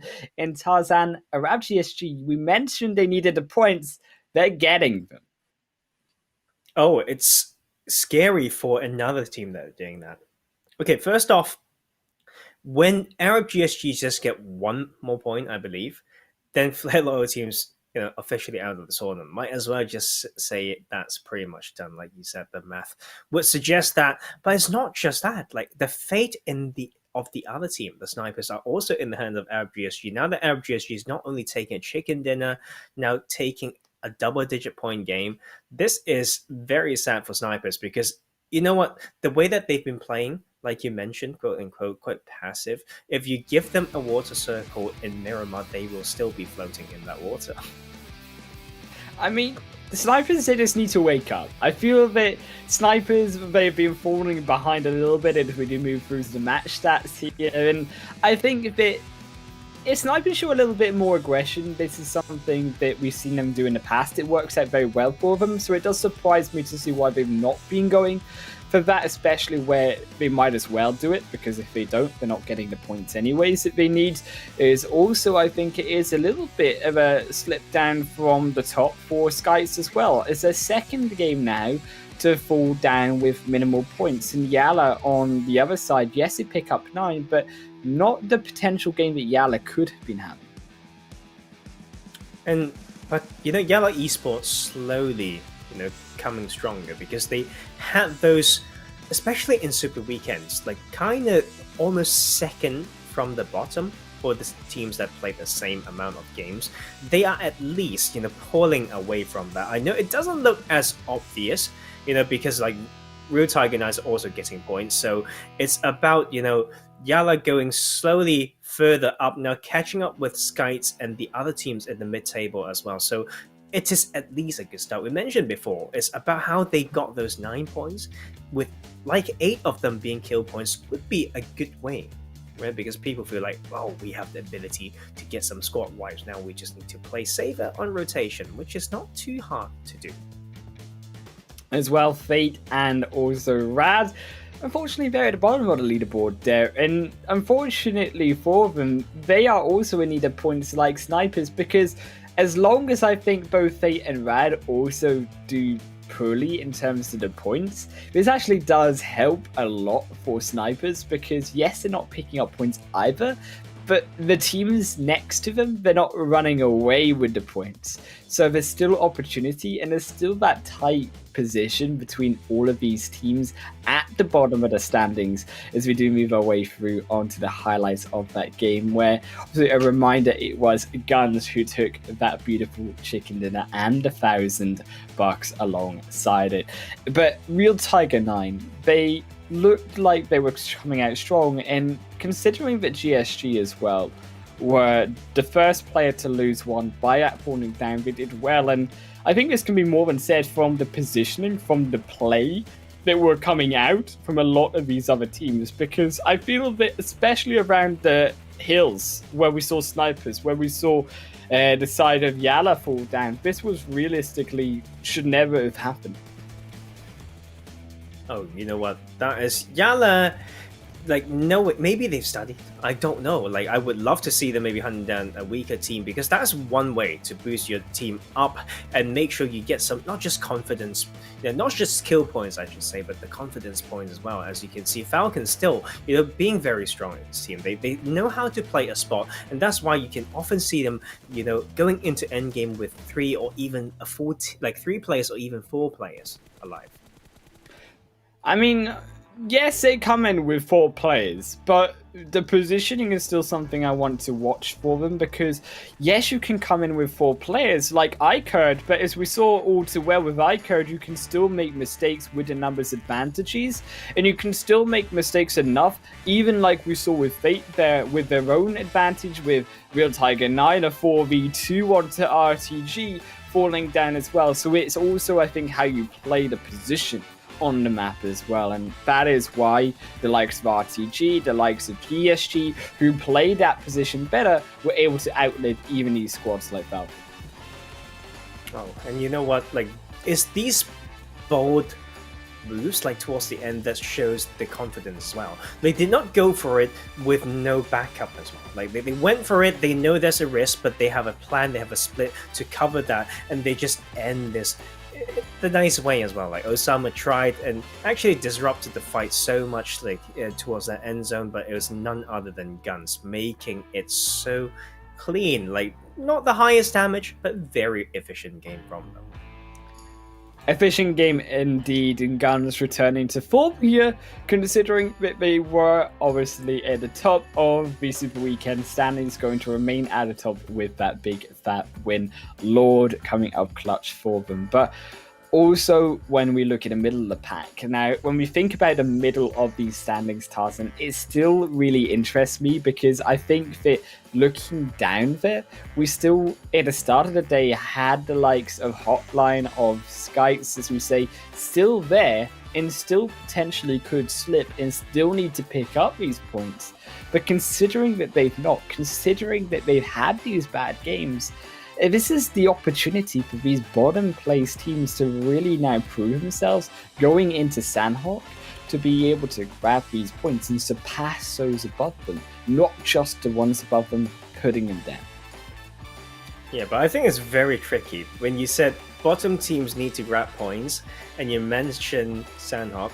It just made me feel like, oh, it's just so hard, because sometimes their weakness is, you know, even if they have a spot in the circle, they don't know how to hold it down. But we've been proved wrong before, and one that really, you know, left an impression was Fate. Like, they came into that second week and we don't know what to expect from them, but they had one of the biggest wins over there.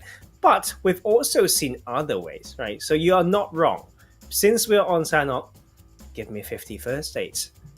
Maybe, you know, that is what you need. You know, just guarantee some points. We've seen it done before last week, or earlier this week, I should say, and it worked out great. I think that same team are actually in the Super Weekend, and we don't know how much should be, you know, credited for that healing strat. I mean, the healing strat always comes up clutch, but as we looked at the previous game that we got to cast on Sanhok, when we had those 3 days of Sanhok itself, it was certainly a lot more about not just healing, but also clearly positioning, because even when it came down to those final moments, the positioning really comes up important for those teams. Yes, iKURD came out with a win, getting that final one on Sanhok on Monday, but it was also the fact that Falcon were falling down first, even though they looked like had the strong position, as we do move our way through to the overall standings as well, Tarzan, to take a little bit of a closer look at exactly how these teams are faring up, as we do get to see, of course, here GUNZ still on top, and iKURD still down in that 8th position, but certainly a sort of shift here in teams in power, particularly the fact of Falcons. We saw them, of course, at the very top in week number 1, but have, of course, with that dip, moved their way down towards 7th and have some climbing to do. But you know what? They've been averaging a healthy amount of points as well. They are on par with what they did in week 1, although they missed week 2. But let's first, you know, have a shout out for GUNZ Esports. You know, leading more than 100 points, you know, to the second. Compared to the second place, it's just a crazy amount of lead, right? They let these teams get, you know, like 50 points tomorrow and 50 points after, and they would just tie it. That's saying that GUNZ don't play the game, and that's impossible. They've got 7 chicken dinners already and getting 7,000, you know, US dollars richer. So I don't know what's momentum if you don't, you know, if that is not it. I think it's very scary straight up, and their positioning, and of course their Flare loyal team is somehow still managing to stay in that 16th spot. But mathematically, they're not long for this world here, and they're not long for the competition. Just 1 point away there, of course, is Arab GSG, who will surely, with the way they've been going, at least surpass them. Snipers as well, the other team that still need to come up, though, on the other end of things, with still 61 points. And 61 points to the Snipers, who've only been able to get 1 point between these 2 games so far. This is realistically now or never going into the rest of the games of the day, because one good day, yes, it's possible to be able to clutch up and get at least into the top 16, but to stay there is another question entirely. And I think that the Snipers need that consistency over all 3 days to ensure that they stay there, because considering that when you look past their loyal team and you look at those above them, there's about a 20 to then a 40-point gap between the next 2 teams, and that's a lot of work to try climb and secure your spot inside of. You know, it's so weird to me. You know, someone needs to speak to them, you know, to get their mind out of some sort of a hole. Because let's not forget about the fact that this is the PMPL. You either are the champions in PMCL of a region, or you are so good in the past that you've been invited here. So, like, what's happened from then to now that made you feel like you need to play so scared? Like, you don't deserve to be here. Like, you play like you don't deserve the next spot. Like, it's really heartbreaking in a way, you know? So I just want to give them some encouragement. I know they probably don't hear this or don't understand me, but whoever has that link, you know, do that for me, because it's just, sometimes you just need one thought, and then you can be out of a slump, right? So I do wish them for the best. We want to see the best of everyone's ability, and that would probably, you know, be the best game that we can ever see if everyone can do that. The thing is, well, the other team that I am excited to see more from is also Rad. And Rad, a team that I think overall through the competition have kind of just been bobbing their head above the water, have been surviving, but haven't actually shown anything too special. And I think that it is long overdue as well, a chicken dinner coming from them. So I would like to see also Rad step up in the other side of things, because the potential is there. It's just a game coming into the positioning later on in the zone. And this is something that Rad, again, through the previous 2 games have struggled with. And when we look now with Sanhok, positioning is even more important, because it's so easy, especially with audio cues, to be able to find out exactly where these players are at. And speaking of Sanhok, let's move our way over to the performance on the top 3 teams on Sanhok should I say the bottom 3 teams here on Sanhok, should I say, of Snipers, GSG, Fate, who are, of course, Fate at the top above them all because of that big win that they were able to pick up.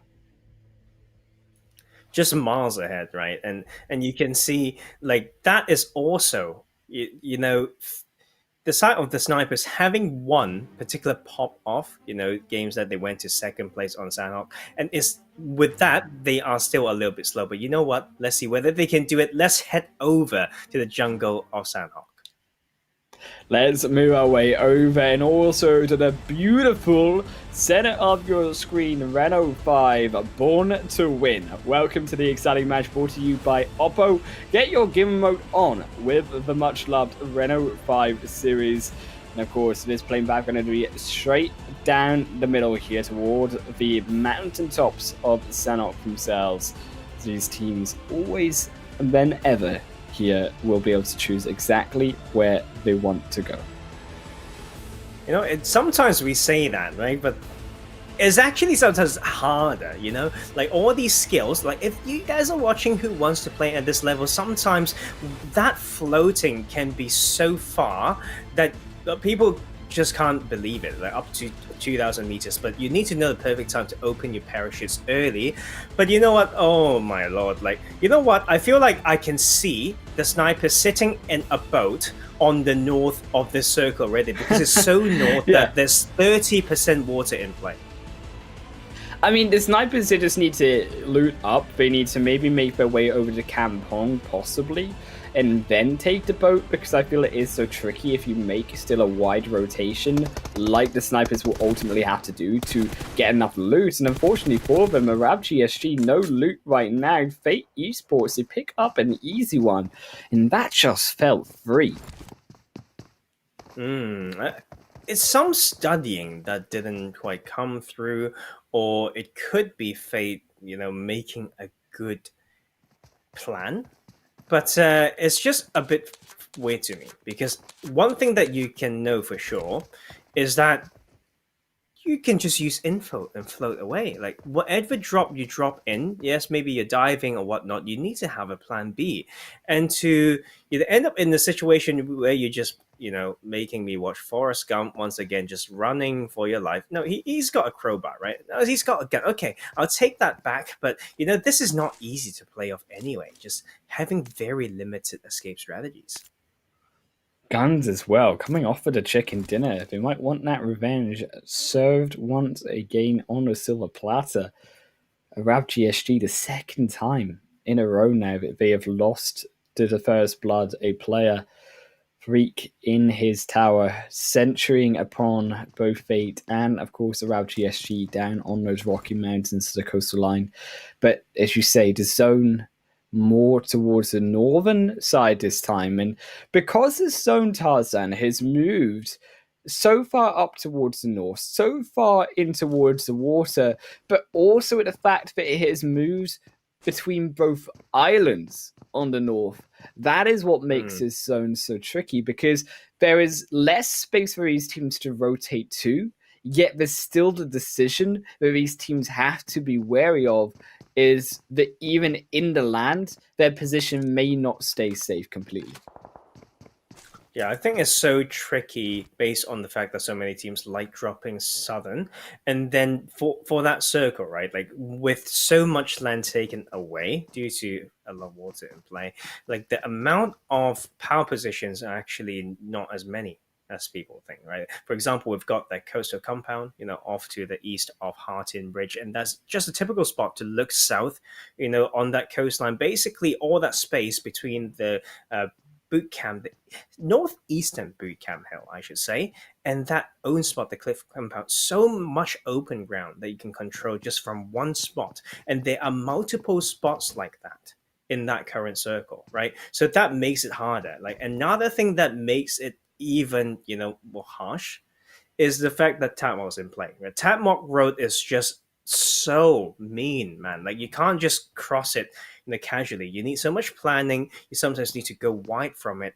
And but if you want to play that position and you play Eastern, what if it still shift to the other island, right? Because Highland will mention that already. Like, it's not confirmed yet, and this circle is just mad in this game.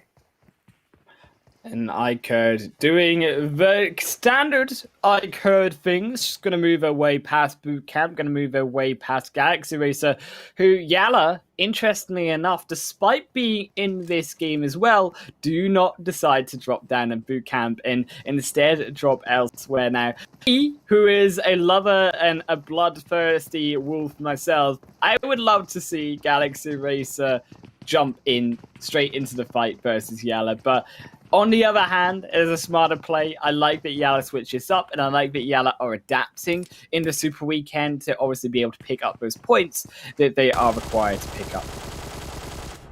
Yeah, I mean, that's just kind of what you have to do. Like, if there are certain aspects of prize money that heavily revolve survival as well, why lose one or two player?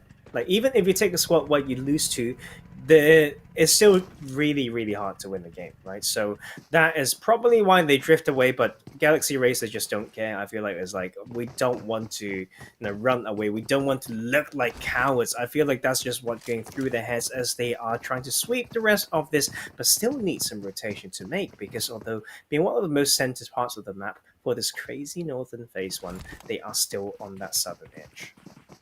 And I like that also iKURD are adapting here as well, because iKURD, if we look back towards the league play, actually did this same thing in one of their games against Galaxy Racer and took Galaxy Racer down, where they wait around the northern side when the zone shifts towards the northern end and waits for Galaxy Racer to then rotate their way through towards the warehouses. And it'll be interesting to see if Galaxy Racer do fall for this a second time, or if instead they decide to make a much wider rotation. But still, albeit you've got YaLLa there as well, as you can see the replay there, hands down through onto RT9. The shots straight through the leaves, never even saw it coming out of the Legends, picking one through of RT9. It's also there, iKURD going to lose one to R8 Reconfidence team with the off angle. Will also take their own long range snipe. And iKURD, the main wish to not anymore hold onto that boot camp compound as they come driving in. The motorcycles, R8 are ready. Rowan is next on the menu. But this is going to be the 180. This is going to be the 360 times a million coming through from R8, costing them Ragnar, costing them possibly their dive onto this side of iKURD. And iKURD going to take this every darn day. RICO Infinity team, a mistake has cost them. Oh, but you know, it's just 1-for-1 after all, and I think this is so dynamic because now that they've been fighting, Galaxy Racer has a chance to capitalize on this as well. It's soon going to be a third party, but they need to find it well. And YaLLa's also on the other side, able to find some angles. This is going to be tricky for all these teams. But the fact that iKURD were able to pick off two of R8 before Rowan goes down, because you use Rowan to get that second knock, and then you open up the space that iKURD can now play with around these warehouses. And that is so important and critical, because as R8 now retreat back away, NASR, yes, can hold on for the long-range potential for an extra player, if possible for them. iKURD now actually have space to move themselves out of the warehouse, have space to move themselves up towards the further north of this zone, whereas we think, obviously, phase 1, now closing into phase number 2, this is where exactly these teams wish to rotate potentially. Oh, you know, still going to be a little bit of a stalemate. I feel like all these teams kind of know where each other are already, and they know that they are still in the circle but probably need to move. Like, so this is the power of, you know, a good IGL. They need to know what their options are, right? Sometimes if you have no other choice, you just need to make it work for yourself. But you can see GSG exactly, they're just playing that game to tank the zone a little bit, using their time. And like you mentioned, exactly. So that is the anchor point, but that's very far from the rest of his team. But you're completely right as well. Spot on prediction, the snipers are going to camp on to loot up more than maybe going for rotation. Indeed, and I think this is going to be the snipers, of course, going to wait for now, because obviously you do understand how contested the northern side will be, and that's why I like that play, because you understand that you're not going to easily get a spot inside the zone that is open, because of the fact that even in phase 1, 50% of it was water. So snipers giving themselves the best opportunity, as you say. But in Cow, RTG, they've gone for this 1-1-2 split, but this might not work out for them, because if Rad can get to their help, if they can make this work, but I say that Sada goes down as well. And this is now 2 gone on the same position. They make the same mistake twice. As Lazy picks up 2 kills, this buys more time now, crucially, for RTG to come together as a squad and deny Rad's potential to take advantage of a difficult split. Well, that is 2 knocks for sure. Haven't turned into 2 kills because the support is there, and Lazy needs to care about the other side as well. People are looking at Cow, and that will still be, you know, a little bit of stalemate. I feel like they need to wait for the further zones to see how they should position, you know, in this city. Like, being too tunnel vision can be very, very lethal. Long range third party is definitely there to risk from the side of SCYTES. Lazy almost finds a grenade in, but will be knocked down by Sada on the other side. Second one will do the trick, but Delhap as well knocked again. El Chapo now needing to revive as the fight has kicked off. Senke trying to join in for the support, but it's just too late. They've lost one member already. Still all four up, but the revives must come through. Senke looking for the grenade straight through the door onto Sadat. That's gonna find it, and that equalizes the fight. Senke now has to move in even further for the second. Not Bay after 2v1. Senke just can't quite do it on the sliver of HP. There's just rad members everywhere, and Senke goes down. Mania will find it, and El Chapo can't quite find the last pick themselves. RTG eliminated in the last spot. That is Red making some very proactive moves. They use the smokes well. They sent someone to Overwatch so that the revive and reset could complete.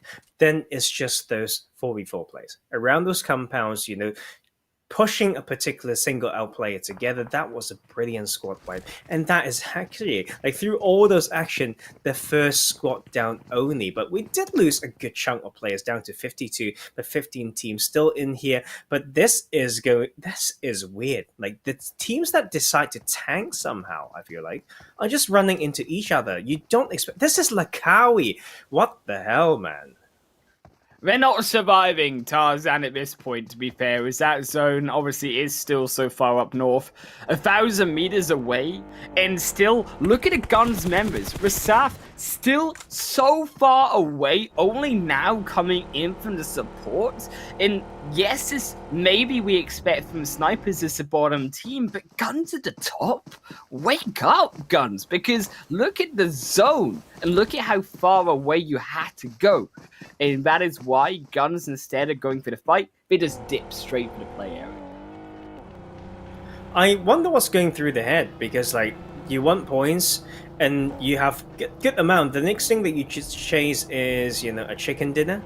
Maybe they want the stealthiest chicken dinner. Is I will heal with 120 first aids, right? Okay, that is something else, right? But I don't think that's the plan, right? And I know they dropped far. They dropped Sami, and it's not easy to get in, but they did have some vehicles or whatnot. So still very confusing. We're grasping at straws, right? When we say healing strategy at that point. I mean, to be fair, there comes a point when you are just still so far away. And I think so early as well, because phase 3, even if you had compounds upon compounds of healing, the game still goes on for potentially another 10 minutes. That's not long enough to be able to use all that healing, even on one player, to potentially survive the entire game. And even then, trusting that the other players will finish each other off is too risky. And that is why you also see teams instead moving in to the zone instead. As Brad, they look for their third wipe now, as it will be 6 kills so far towards them, looking to up that towards 8. They did find a knocks, but the revives come through, and NASR don't lose a single player for now. They instead retreat away, understanding that we need to come into this zone at another angle. Yep, and I think this new circle is very interesting because it doesn't, how should I say, it didn't really cut down so much of the amount of land, but it took out a lot of water. So the amount of land that's available for them to play is pretty similar in the past 2 circles. So it's for these teams to, flick through their notes, have a bit of a thought, think about where teams like to hold, and then find a way in. But the spots are very hard because, as we could see, as we mentioned at the start of the game as well, Tapmock Road, very, very tricky spot, right? And Galaxy Racer needs to go further than that because soon, right, slightly closer to the center circle from Paradise Resort will be those pocket position that is very, very hard to enter. And that's what I like about Alpha Legends positioning here, Tarzan. They're already making use of Paradise Resort being inside the zone, but judging for the fact that that zone could still shift away from it, they're not willing to stay in the compound. They instead, as you say, look to control those power pocket positions just to the north. western side of the compound itself. Snipers still tanking the blue, coming in now towards Cow. Yes, it has been opened up. You no longer have Rad there, but it's still so much blue that they have been tanking. Snipers must have nothing left when it comes to healing. Well, I feel like there's still a way if they have loads of boosts and just relying on bandages, which are almost practically useless when it comes to a very strict tanking game. They could just really find a way in still after a zone 4, and if they enter around the right time, it can still work, but we need to first observe this Eastern Edge fight, and this is going to be quite a few teams in here, and actually just NASR head on with Fate, and Fate, this is their best map, and they need to show it. Well, NASR, they lost 2 players, Tarzan, and Fate looked like they were winning this one, but then, well, Miracle says absolutely not. Fate gets slammed by them, and 2 players get knocked just like that. And now we move through towards now NASR looking to finish this one through for Fate with the grenade into the knocked players. But the building will protect them for now. The grenade doesn't hold true. Miracle going in for the flush. The extra grenade into the molly sends Fate Esports into the graves, and NASR now making the quick, speedy revives on the edge of zone. The Phase 4 already on its way down. Galaxy Racer still overlooking them, and they've still got teams in front of them. But more importantly, they need to push past. Ooh, but nonetheless, a very proactive, decisive move as well. 2 of them still not, but they recognize it's a 2v1. Still 1 molly, 1 nade, 1 push. Finished it, right? But these are the pocket position that we talked about. Is going to be these main roads separating so many position, as you could see. Finally seeing some names that we want to see on that kill feed, and that's none other than iKURD and Falcons. Falcons making their stamp, so of course are iKURD, but iKURD, they've only got 1 kill so far. They got barely anyone left. In fact, Gallagher's the one knocked, Hellman's getting knocked, barely surviving for now. That vehicle, the thing protecting them for the meanwhile. But for how much longer will it protect them? They're in the midst of all of the teams here. They are, unfortunately, caught in the middle of Alpha, of Galaxy, of NASR, of SCYTES. There's no way out for them apart from to fight, and to fight a full squad. There's also that zone, as you say, moves further towards the land this time around. Galaxy also going to lose 1 to Chaos. Alpha Legends picking that one sneakily up. They will now take down twice. This one will fall for Galaxy Racer. Alpha Legends as well, going to lose Jody in return. GSG also going to lose 1 towards Falcons of Never Alone on the other end of this map, as it moves even more towards Tap Mock, and Tap Mock is where we will finish it. Oh, Tap Mock finish. So brutal.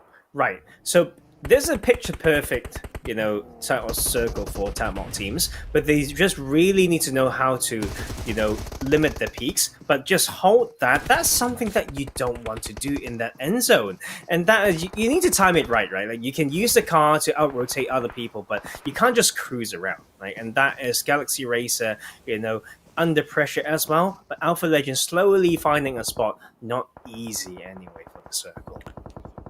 And look at the interesting position there over from Falcons. Yes, they were overlooking YaLLa, but I like this adaptiveness coming through from Falcons, and this is what we know them for, of actually rotating in first, understanding how tricky and how important Tapmore is as a compound, that they rotate their way in first. But unfortunately for them, Rad are there waiting. They take down Never Alone, they take down Last. Finally, the perpetrator has been knocked in return, but at what cost does this come at for Falcons? They've already lost 2 players, and there's still even more teams around them who can now take advantage of this, like YaLLa moving in, like now Falcons down to just possibly even 1 player, judging by this kill feed, as the zone continues to move away, back towards the warehouses, back towards the road. The edge of Tap Mock gets even more difficult for all of these players, for all of these teams. Is GUNZ still on the outside? Rad going to fall to the blue zone as well. GSG perpetrators there on the backside. Galaxy Racer as well, nowhere to run. This is where the zone cleans them up. And it keeps going there as well. And SCYTES just still very confident to take the 2-2 split. But they found the angle, and that is what I want to see. Not to just rely on those positions, but to use it to get the next bit of cover to eliminate some teams. Falcon is out, I believe, and that is none other than SCYTES using the positions well. Well, guys, we said they've had bad games, Tarzan, and well, now they say we want to show you the SCYTES that you know. The SCYTES that has got to the middle of this table, the SCYTES that will continue to get to the top of the table. Still, SCYTES holding now against YaLLa. You even still have the snipers alive, more crucially in this game as well here, Tarzan, but they still need to find their own way in. Yes, they've been tanking the blue for so long, and this is where we questioned how much do they have left. You still have to get SUDOR as well through into the fight. Still tanking the blue. Maybe playing for the end game for the rest of the snipers players. They are playing for the fight. They find another of SCYTES, and snipers, they are cleaning up as the zone moves away from everyone. Oh. A good amount of Thursdays, 3 to push, 1 to heal. The plan is clear, and I do love to see it. At least they are very, very spot on and very, just clear plan. You can see it in terms of their players' actions, but they need to pick up that revive. It's not easy, but they have made it to top 4. This is huge for them. This is huge, and this is where the points really start racking up on these placements. This is where snipers could really push that momentum to the max. Out the legends as well on the south side means it is so tricky for them to move in.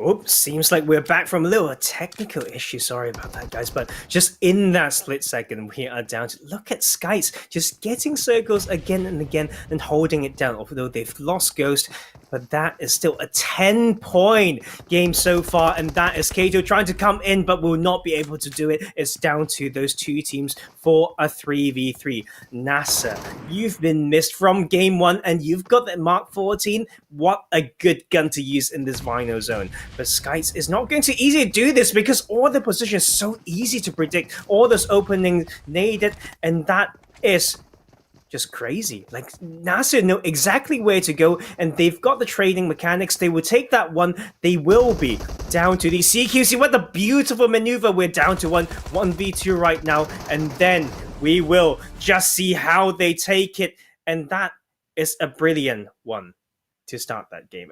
What? Those final circles just crazy. And then, you know what? We are just going to make sure that we have these forcings fixed, and I'll find out what's going on for you guys. Hopefully you guys still enjoyed that last bit there, and you can still hear me, maybe. But we will see you after that game for some statistics.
Welcome everyone back now to the fourth game we are on for the PUBG Mobile Pro League Arabia 2021 spring season. Of course, my name is Sanhok, joined here by the beautiful Professor Tarzan.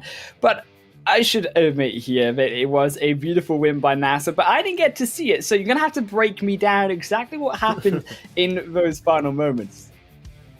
You know what? Like, those small technical things don't get to us. We still got to see it. We apologize once more, but you know, what a beautiful win by NASR. They came in from a side where teams often get punished, and they are facing, they were facing SCYTES, who got the circle again and again and again. But then NASR just took it so confidently and tried to nade and eliminate every position that SCYTES was trying to, maybe a third person peek, trying to control, and they just, took it when they had the numbers advantage. Brilliant execution. Man, comes down to who controlled Tap Mock. Of course, NASR do take the win.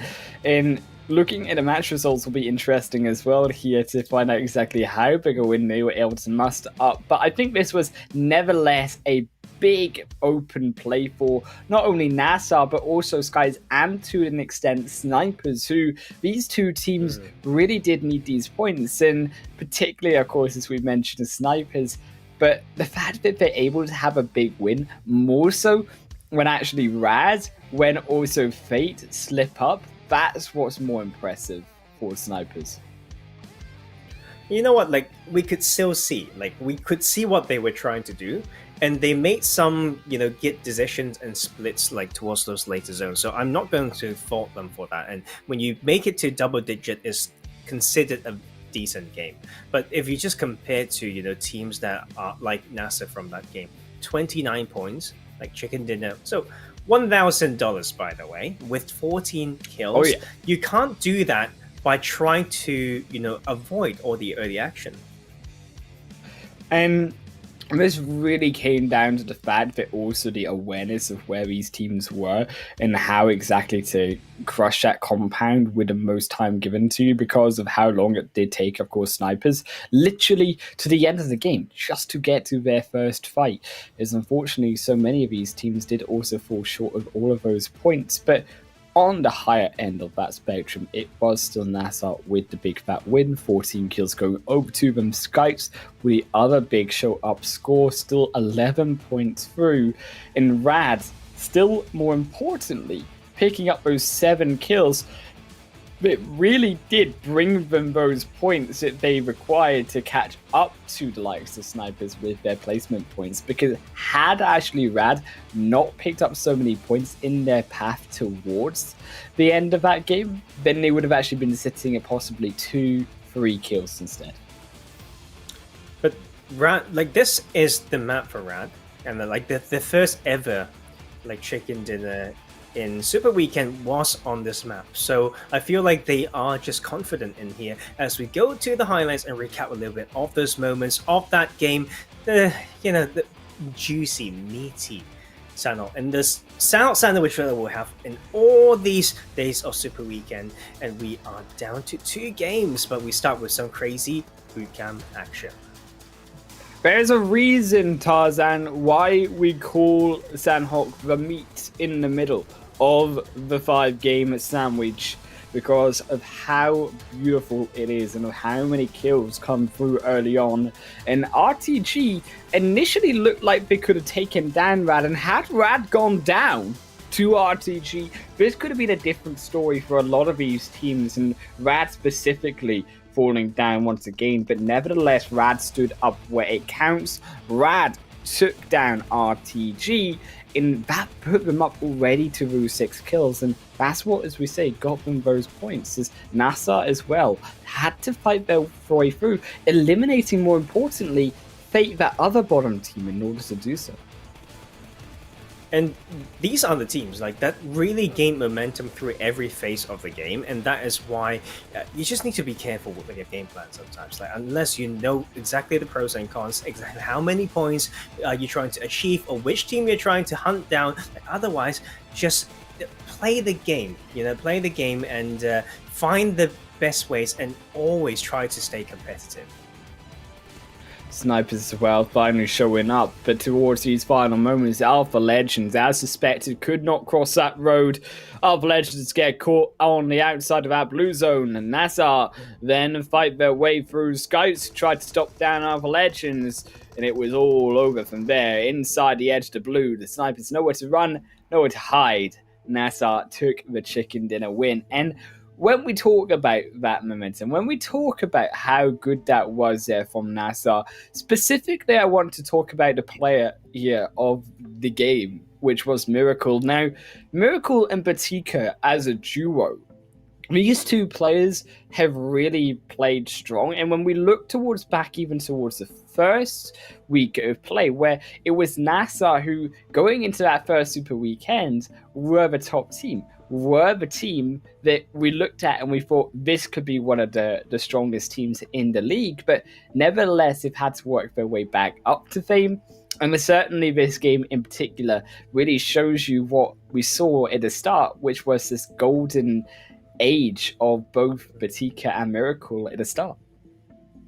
They've been strong. Like, I think they've always been strong, but it's more like Nabo showing some, lack of patience sometimes. And but when they can play a game well, like, they are even cleaner than GUNZ Esports. Is how it feels like. So it's tricky. I think they are still one of those teams that if they fix some ground things, very foundation bits, they can just really soar. Like, very, very good team, to be fair. And you could see they fought their way through the small movements, the trading, the timing are all there. The timing of utilities as well. So what else can you ask for? A tap mark finish, one team that made it well, it made it good for themselves by holding a spot down, like nicely done by SCYTES, because we're waiting for them to show. Then another team that took it to the end zone by fighting their way through. Brilliant game.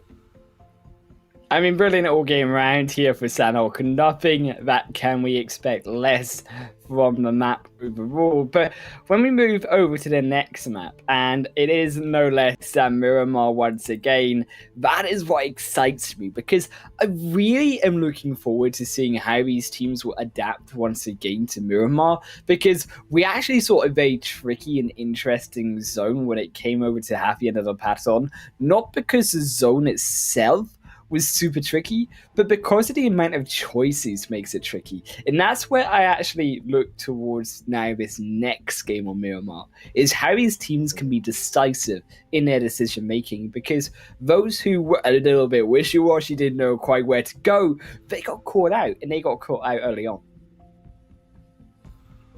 That's just kind of that circle toying with those players as well. And let's not forget, some of these momentum sets up, for these teams, like in today's game, were a lot of luck coming from that Miramar game, because we saw so many teams tanking up to 3 phases on the south end. Then they got blessed by a sudden shift.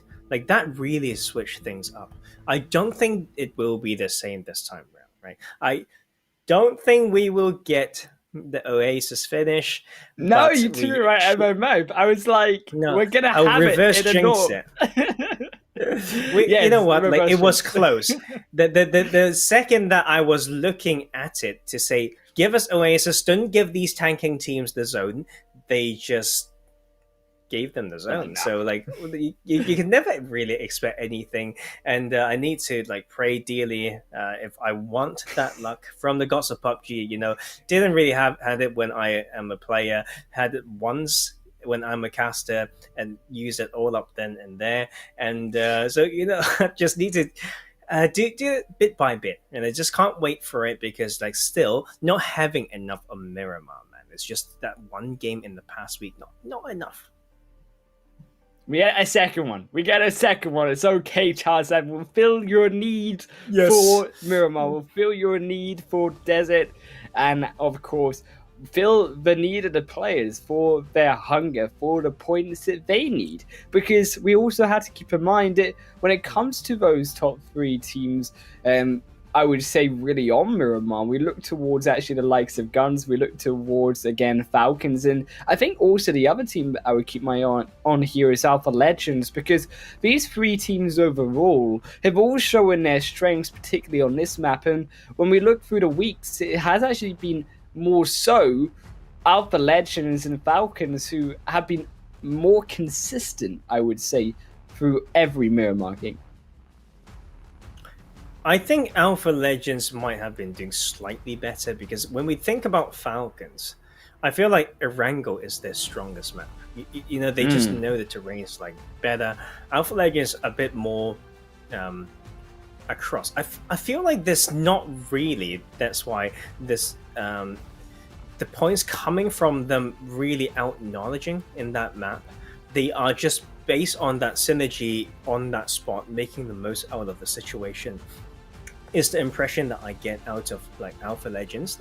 They'll find a way to fight their way through, but you know the points really speak, because although they are beyond 100 points, like under GUNZ Esports, they are still the second place nonetheless. I mean, second place still nonetheless, but still Alpha Legends, they have been doing well enough to, of course, keep themselves in towards the top. And it will be also the journey. I'm excited to see if Alpha Legends, through their consistency, can rise to the top, because GUNZ still need a serious bad set of games to be knocked off that top position, or if even Alpha Legends can steal away that second position, particularly because we know the SUDOR aren't playing in this Super Weekend, so it does open up the leaderboard a lot more for those teams like RICO Infinite's team, RTG, and Alpha Legends, who were all those three below them, to be able to steal that second space away. And you know what? Unless the world has some weird rules and weird power, I feel like Arab GSG should be able to break away from this tie from Flare Loyal team, like in the remaining 12 games of the Super Weekend, you know. So, but let's look at those overall standings, and you'll understand what I mean. And we see once again GUNZ Esports still very high up there. Not the best game just now, but still allow them to be right on top. And at that 16th spot, we have Arab GSG. Basically, overtaken Flare Loyal team. So goodbye. And F in the chat for Flare Loyal team and Fanatic Zombies. But Arab GSG did deserve today's growth. They got a chicken dinner and they got a good amount of points. I mean, it was always going to happen, to be fair, and it is now up to the Snipers, who as well, with that fairly decent game over on Sanhok, if they can then join up against also Arab GSG, because, I mean, one bad game here out of Arab GSG, one good game from the Snipers, and we actually see the Snipers as well, right beside Arab GSG heading into Erangel, so that's how close these points are. And also when we look further up on that leaderboard, yes, there's these point differentiations between these teams where it comes particularly towards those in the bottom, but it's still all one game away, and it's only towards when you start getting to that 12, 11 spots, really 10 spots, that's where past Galaxy Racer you see the difference becoming enough to really qualify. And I think even Galaxy Racer, to an extent, they're still not safe, and Galaxy Racer, who have had bad games, they're still in that 140 point mark, keep in mind. They started that off today at the same place. But we're kind of pushing a little bit. If you think about, Fanatic Zombies and Flare Loyal team, the fact that they won't get any more points, and we are only, eliminating 3 points, like 3 teams out of, like, including them too, we are really just taking down the bottom spot out of these 16 teams in this Super Weekend to say, hey, you know what, you're really just not good enough. And so I'd say, rather than pushing all the way to there, I'd say, but you also, that's also right? But the thing is, Galaxy Racers does have the double amount of points of the Snipers. Come on, so it's not going to be as easy, but it's also possible, like you said. I'd say right now we're looking around that bracket to take one out between RICO Esports, Fate Esports, Arab GSG, and the Snipers. I think that would be something to look at, but it's still crazy to say that, because we never thought that RAD would be in this bracket. Never thought that we would be in this bracket, but despite that, we move through onto our fourth game of the day. Miramar, we head through with a plane on to the Desert Dunes, and we'll get to see if snipers can retain themselves back through into that top 16, or if they will fall even more, and who makes it to the top. But of course, it is the beautiful, the one and only, the Renault 5 on your screens, because born to win. Welcome to the exciting match brought to you by Oppo. Get your gamer mode on with a much loved Renault 5 series as we head through from Los Leones over towards La Duela. And you know what I forgot to say with all of my rambling here is where that plane path was going. Before it appeared on the map, I am broken now. I knew it like right as I saw Los Leones, but you'll never believe me. Oh, but you know what? Yeah, I believe you. Like, I was going to play that game actually to have my turn, and but you know what? Like, I would still want to see the Oasis finish, but then that would be crazy, right? Like, that's a southern plane path of northern zone, but it's not like we haven't seen that before. Like, one thing that I want to see as well is they can kind of still play those Minas del Zur area if they want to, which is where GSG lost one player then, but Osama took it all the way, and they are still actually going to a southern island. It's a bit crazy. Like, if they ever get targeted, that is not going to work. But for this very southern circle, let's wish them all the best and then see how this central belt get placed out as we have a pretty center circle. El Pozo probably will be within reach if these teams know how to drift and land on the good vehicle early. Oh man, I mean, that Oasis Tarzan is looking very slim chances. I mean, there's a sliver, but there's a sliver of hope that I think will be killed off by phase number 2, as it will be towards, of course, nonetheless than San Martin Plateau, and of course, Happy and the Paton, which will be towards the center, and even their Picardo Hills, of course, most importantly. And when we speak about that central position, when we speak about these teams and where they're willing to go, I wouldn't actually be surprised to see a lot of these teams make these wide rotations early on, make those rotations so we can even see GUNZ going over to their comfort of El Pozo with HOTLINE, might even go all the way towards where we first saw their comfort pick, even towards Trailer Park and Ruins. Yeah, but you know what? These early rotations, having been a player myself, I know it's so tricky to know what's safe or whatnot. Like, you can dive onto a location for a vehicle, then drive through a certain area, but you always need to know whether you can, go past the area before someone landing straight on there and grabbing the first gun, for example. So it's all about that timing and trying to play that mini-map in your head and knowing how quick you are compared to someone else. And it's not always so easy, especially if you just glide for a vehicle, whether it is not in dive distance, depending on how you drive around a compound. It's all those things. It really comes with experience, right? It's some sort of game sense that you also need to be gifted at. And but what's not exactly gifted, but with proactiveness now will be in the hands of GUNZ Esports, is the city of El Pozo. Such a huge one. You can't really leave it with not enough loot. I mean, El Pozo, it is the comfort space of this squad, and I think this is also a test of the fact that these teams going back onto Miramar really do want that comfort, even down towards Puerto Paisio. Surprising at RT9 did have a player knocked, but with Volt reviving back up, it does look like they seem to, have found themselves therefore play it back in. Jigsaw's just hiding away in the off angle there. But I think also to note that HOTLINE, when we do look towards them again, back towards the top side, to see them doing their more common rotation through the top side of Ruins, through also past Crater Fields as well later on, and then moving down to the northern side of the zone would be my big brain prediction, as well as also then seeing potentially we could see again a power grid or towards the hilltop as once again the more contested spot in the zone.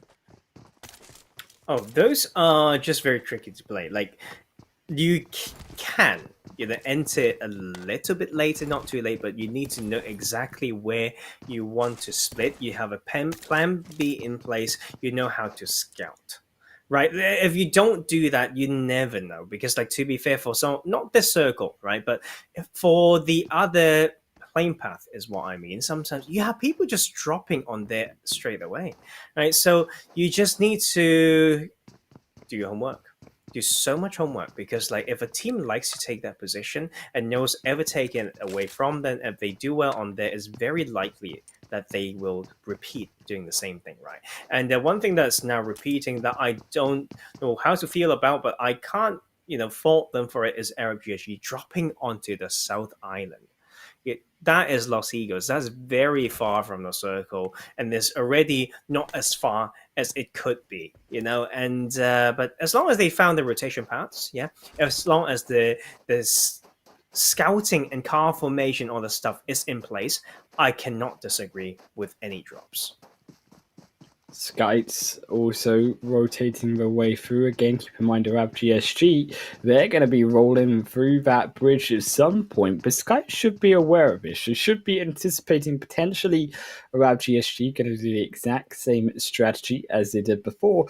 And I think looking at the other side of things here, a team that still need to pick up points just in any game so far has been Fate. And Fate more specifically surprised me because they have had, when they get these good games, a really good position. In particular, on Miramar, we've had some good results, but today they just seem completely lost. They don't seem like they quite understand what they're wanting to do. And I mean, that spiral of the car, quite frankly, is a summary of Fate today.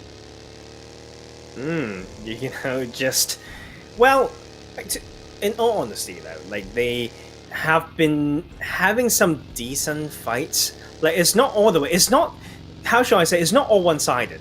Like they put up a fight. It is like not either side. They sometimes stuck between teams. So they just need to show a little bit more, right? But the last time they got into somewhat of an okay position on Mirror, it was given, right? They were also playing that tanking game. So where are they? Like where have they been? They've got those pop-off days where they play like they have no fear. Right, so I want that back. We have faith in Lath, as we spoke before. I want to be able to use that catchphrase again. I feel that Fate, and it goes to against so many of these bottom teams, is you just need to see this confidence come through from them. And I draw back to the point that you actually mentioned on a previous day, where actually teams, they look at others ahead on the leaderboard, or they look at their position on the leaderboard themselves, and they feel this sense of scaredness. They feel this sense of no confidence in themselves. And it's about just going and doing it, getting those points on board that they need, that they have to get at this point. Because when you play not like how you played when you did well, and you try to have a different style, a game and at a series of games for a day, we've seen all too often it actually doesn't work. Yeah, like we also mentioned, there's so much, like habit is a very key thing, right? Like it takes so long to form a habit, but it also is sometimes even harder to unwire a habit. So these tendencies of doing things in one way, like you want it to change, well, you need to put so much work in, and you need to know that you can't, dig out the roots without losing, sometimes one quality is not just like good and bad. It has the good and the bad side. If you just want to remove, the problem with, for example, a player's aggression, you may make them so that they don't make mistakes, right? Maybe that's what you're thinking, but you may make them lose their edge. What makes them special? And it's so tricky in that regard. So yes, do it in the bite size that you could, deal with. Make baby steps and only do what you can really adapt to. As RTG, they do centralize themselves in the middle of that zone, but phase 2 goes up towards the north this time around, and it goes over towards actually above Hacienda del Patron, towards the water treatment. And this excites me a lot because I love when a zone goes towards water treatment, because the space in between that and Hacienda del Patron, the valley in between, is so crucial and will test a team's decisiveness more so than probably anywhere else on Miramar. And we talked about decisiveness as one of these things that we needed to see from these teams. Yeah, definitely. One reason why it's so important to have those decisiveness is like you can have so many teams coming in different positions, and you have to make a quick adjustment of your formation, right, of your team.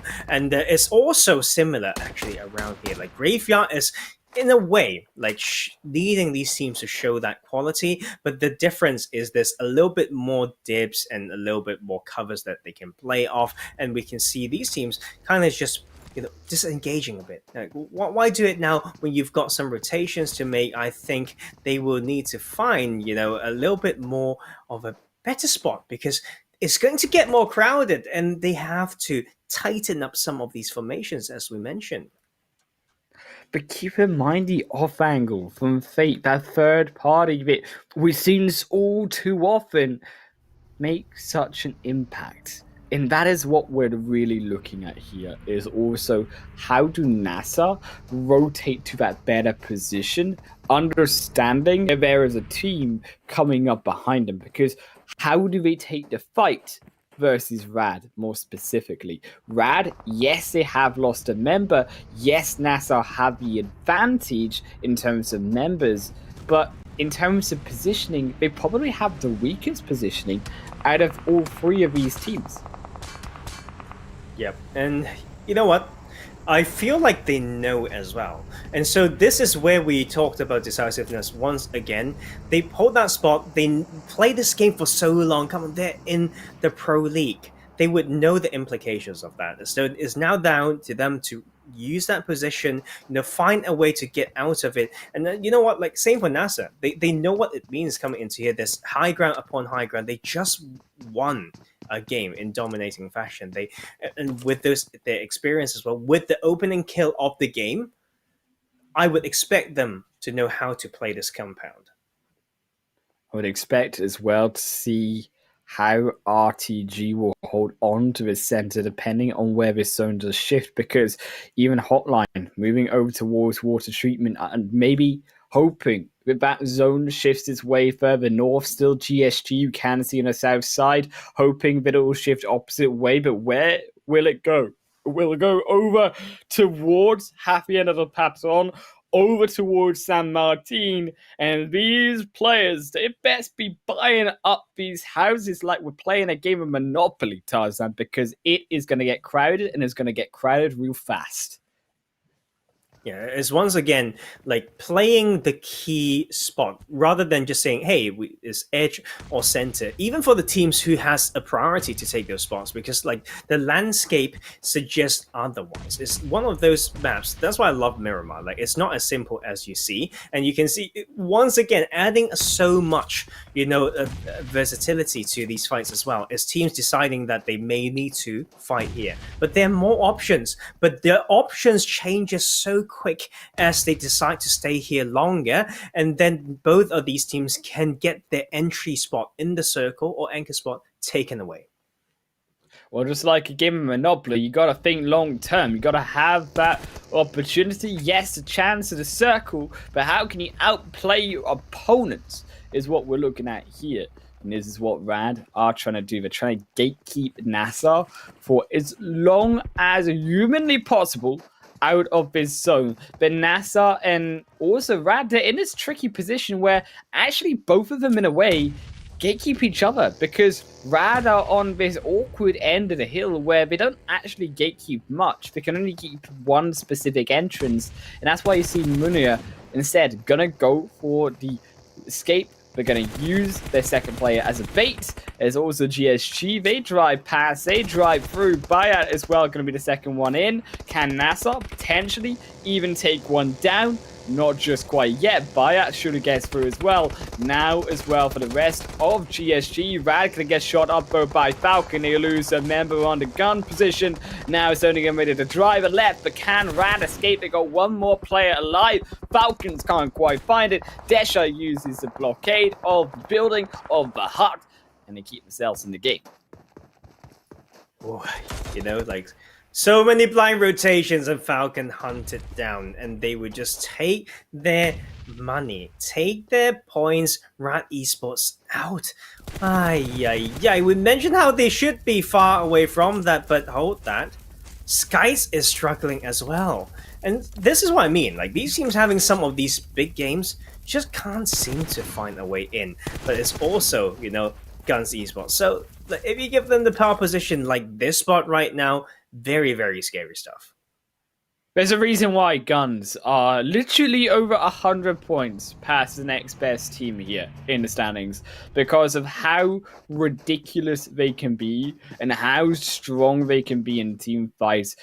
Probably hands down, GUNZ Tarzan, the most aggressive and the most smartly aggressive team, I would say, overall in the tournament, and yet to be dethroned out of that title is RT9, also looking to lose a player. As NASR, they find a beautiful angle. Surprise, says Zada NASR. Surprise, says Nabo. This Jigsaw could be next to fall. The rest of the squad closing in and pinching RT9. The Tigers against the blue. And this is just why RT9 just struggles sometimes. They hold a spot, we are on edge, we are good for now, and they rely on that so much that they give away, you know, these angles. One down, a second one down. Like, that is the false sense of security, and they allow themselves to fall in that position. Now, we've got 5 more seconds before this zone closes, and there's so many teams that need to come in. And RICO Infinity team is in a good spot. Because they play that St. Martin Hill, they can decide which side to fight. They have a resettable position, and they can get so much info from that high ground. I'm loving that as well, with also the opportunity to even contest RTG on the plateau. I feel that that gives them a lot of options, and it gives them space, it gives them freedom in a time where this game is going to get quite hectic, it's going to get quite hectic quite fast. So it gives them the adaptability, the versatility to be able to survive towards the end of this match. This Galaxy Race is so important. They find some points here. So important the Galaxy Racer do not get caught out in another game. But Alpha Legends have already found a knock. Jody goes down. That is big. The Fragger now out. But can the rest of Alpha Legends secure the rest of them? Real Tiger 9 finally eliminated on the edge of the blue zone. But now Alpha Legends move in. Ultron moving away. But it's just a bait. They bait a second player down. Alpha Legends slipping. Captain now out as well. Chaos has to try survive, has to pull off the 1 versus 3, but they're not in the position to do so. One fragger against them all, but can Chaos pull out the miracle play? The grenade not going to land either. Ultron now cooking up their own. The smoke as well surely going to come through, and you got to assume this could be curtains for Alpha Legends. And that's finally it. I was waiting for Galaxy Racer. I was like, what are you waiting for, man? Like, you've got vehicles around, you've got numbers advantage, 3 knocked on your enemy, just time to go. They finally wrapped that up. It's also a trap, you know, set to Alpha Legends. Alpha Legends wouldn't believe that people would stay in that compound, and they just, assume too much. And now the Galaxy Racer will get the entry spot in there. We're down to 44 players, 12 teams, and can't wait for this next shift because we may have those very slow, very long city finishes. Well, Falcons, Bumper has been the core player for them, 381 damage, but overall it has been a team effort to get these 6 kills. The Falcons, they are quietly here, but slowly making an entrance for themselves, but they might be shut down as I praise them because iKURD on the edge of this ridge line looking to try find a spot themselves. RTG also going to suffer a knock. Caliga, the one holding off the purples of the RTG, but a lot of purples to the Falcons. They're coming in from the other side. Ace are now going to be knocked, and also here comes NASA up. Also against Arab GSG. The smokes have gone crazy, but Arab GSG, they might still fall anyway, so we're going to have to wait till that smoke dissipates, and then you close in, you cut the head off the wolf. As iKURD as well, they are also in a tricky position. Pinched between 2 teams, they are indecisive which way to go, and unfortunately for them, FalconsEsport, here they come. Oh, You know what? I could kind of gave away a position as well. As you can see, it's not easy. Falcon found a great spot. I know it's on edge, but the info from there is tremendous. Got the next ridge line to move in as well, and we have a very hill-heavy finish. The majority of San Martin will not be in play, and we may see those situations where you can hear someone in some spots that you can't even access.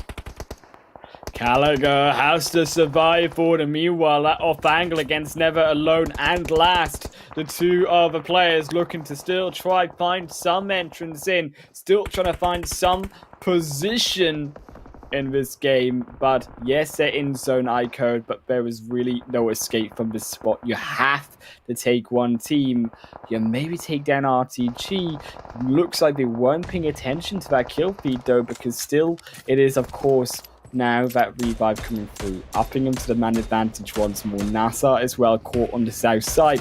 Gonna lose surely Nabo against the blue as that will close in. Phase 5 already heading towards the next. Oh, yeah. Tricky circle. It comes back to all those classic games as well. Not just that, but practice, map analysis, all those important things. RTG holding that compound and will be just relying on it, and it's good.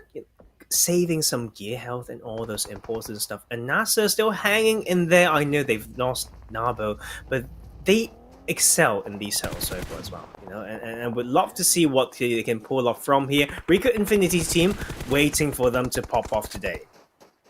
RICO Infinity team, they've been quiet all game. We've not seen them, Tarzan. They've been ghosts, but maybe they will be the ghosts that steal away the show. Maybe they just disappear into thin air. They seem like they've got a position in the zone. They seem like they've got GUNZ as their number. Lord gonna fall first, and that could be GUNZ in a tricky position, because now they go down surely to just one more to fall inside the center. The Freak is in his own world of pain against YaLLa. There's no real way out for this one. GUNZ surely fall with time. NASR as well with time as well. If he can't get off this mountaintop. Oh lord, look at that circle, man. 35 seconds to go, it continues to shift towards the hill. I'm pretty sure part of that is unplayable as well. You just can't get on top of that. So it's a lot of these teams running and gunning from the city. It's about the teams on the left and right of the minimap trying to farm some of these kills, and then some of these teams to use that high ground to control down there, but it's going to be a bloodbath in the matter of seconds. Oh no, snipers, you gotta run. That molly's gonna chase you down. It's gonna flame you up, but the snipers, they are suffering as they get knocked to a crisp. Galaxy Racers now moving their way up. Marco in a bad position. SUDOR as well in a bad position. It just gets separated, just get pinned down one by one. It is a death Roman squad of Galaxy Racers. Fate Esports also get knocked in that 10th position. Bad result for them, as HOTLINE Esports as well will join them shortly afterwards. Galaxy Racers still up against it, still searching for the extra members of Snipers, still coming through strong. Sokovo still is alive, still has the opportunity to survive, but can they get their support from the rest of the team? No, they do not, and now the blue zone comes in. Galaxy Racers tanking up a few shots, but they will be successful nevertheless, as it will be the second man from Snipers to fall. And now Galaxy Racers have a reset. The blue zone still engulfing them. They have to get out of here, they have to get out of here fast. This is where we come for the team. Their position is so good, Tarzan. This is where they can capitalize as well on YaLLa, making their rotation towards the mountainside. Oh, they had such a good split as well, RICO Infinity, controlling almost the western half of the map from earlier, controlling hillside, controlling the parts that can look down to the bottom part of San Martin as well. As you can see, snipers live long enough, but will only get that one placement point, and this is just crazy to have only this amount of team in this circle as well. But Falcons will hold that spot and still slowly push up. iKURD will be under the pressure of both RTG and Falcons in a matter of seconds. Finally, RTG say, who rattling my nest? Is iKURD lose a player? Gallagher also might lose a second. For the iKURD squad, the final player alive. YaLLa still struggling to ascend up the top of the mountain. His RICO Infinity team will take them down. YaLLa Esports still alive though, somehow, some way. Dart up, Bandar still up as iKURD finally lose their solo player. RTG escaping their way up. Falcons still looking to control their way to the summit. Oh, and look at these like positions of nades as well. You know what? Like, I would love to, go into some training room to just play more grenades. But you know what? I like to like practice even more is the smokes right now, because this is we go back to those really like hard facts of the game. Like, this is where every utility count. Like, you can't misjudge how to deploy a smoke. You can't even put it in the bad position to like break a smoke path. You can't waste any single one of them, because like these circle are just dreadful for these teams. But we still have 15 players in the circle and 5 teams to contest. It will still be very, very unpredictable. Look at NASR, they've been found, they've been executed. Is Khalid will find the shots, Batika, you cannot hide forever. Is it will find you true to the death. Roman squad of RICO competitive team, 10 kills so far, but do have to be careful. Still more of NASR alive. This is where NASR maybe make their point. This maybe where they make their pick, but RTG, they're picking the members of Falcons apart. Oh! Falcons get dropped by RICO Infinity's team off the long angle. RICO Infinity team RAT take down YaLLa as well. Oh my lord, with that kill count as well, and they're not stopping yet, and they can even third party this, and they're still looking. They split, it's been working, it's all along, and they are dominating. Wow. This team, Oh man. This team, Tarzan. Tell me. This team, I'm not saying it because they have, that's what we expect them to do. We have been waiting for something so decisive, so dominating, so confident and controlled. I feel like, at least for the days that I've casted, that is the only game that stood out to me. Brilliant work from this team. This is where RICO Infinity's team, this is like that 83-point game that we never saw them get. This is the potential for them to be able to rack up these points, and that they do. But before we get into their immense breakdown of those points and that $1,000 that goes towards them, we will hop on to a short break where we will see you guys on the other side.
Welcome everyone back to the PUBG Mobile Pro League Arabia 2021 Spring Split, where we have one more game to go before we have the end of the day. But by golly, what a final Miramar match it was, where of course no less than RICO Infinity team here took the chicken dinner win, and they just look so much different than the R8T squad we knew before.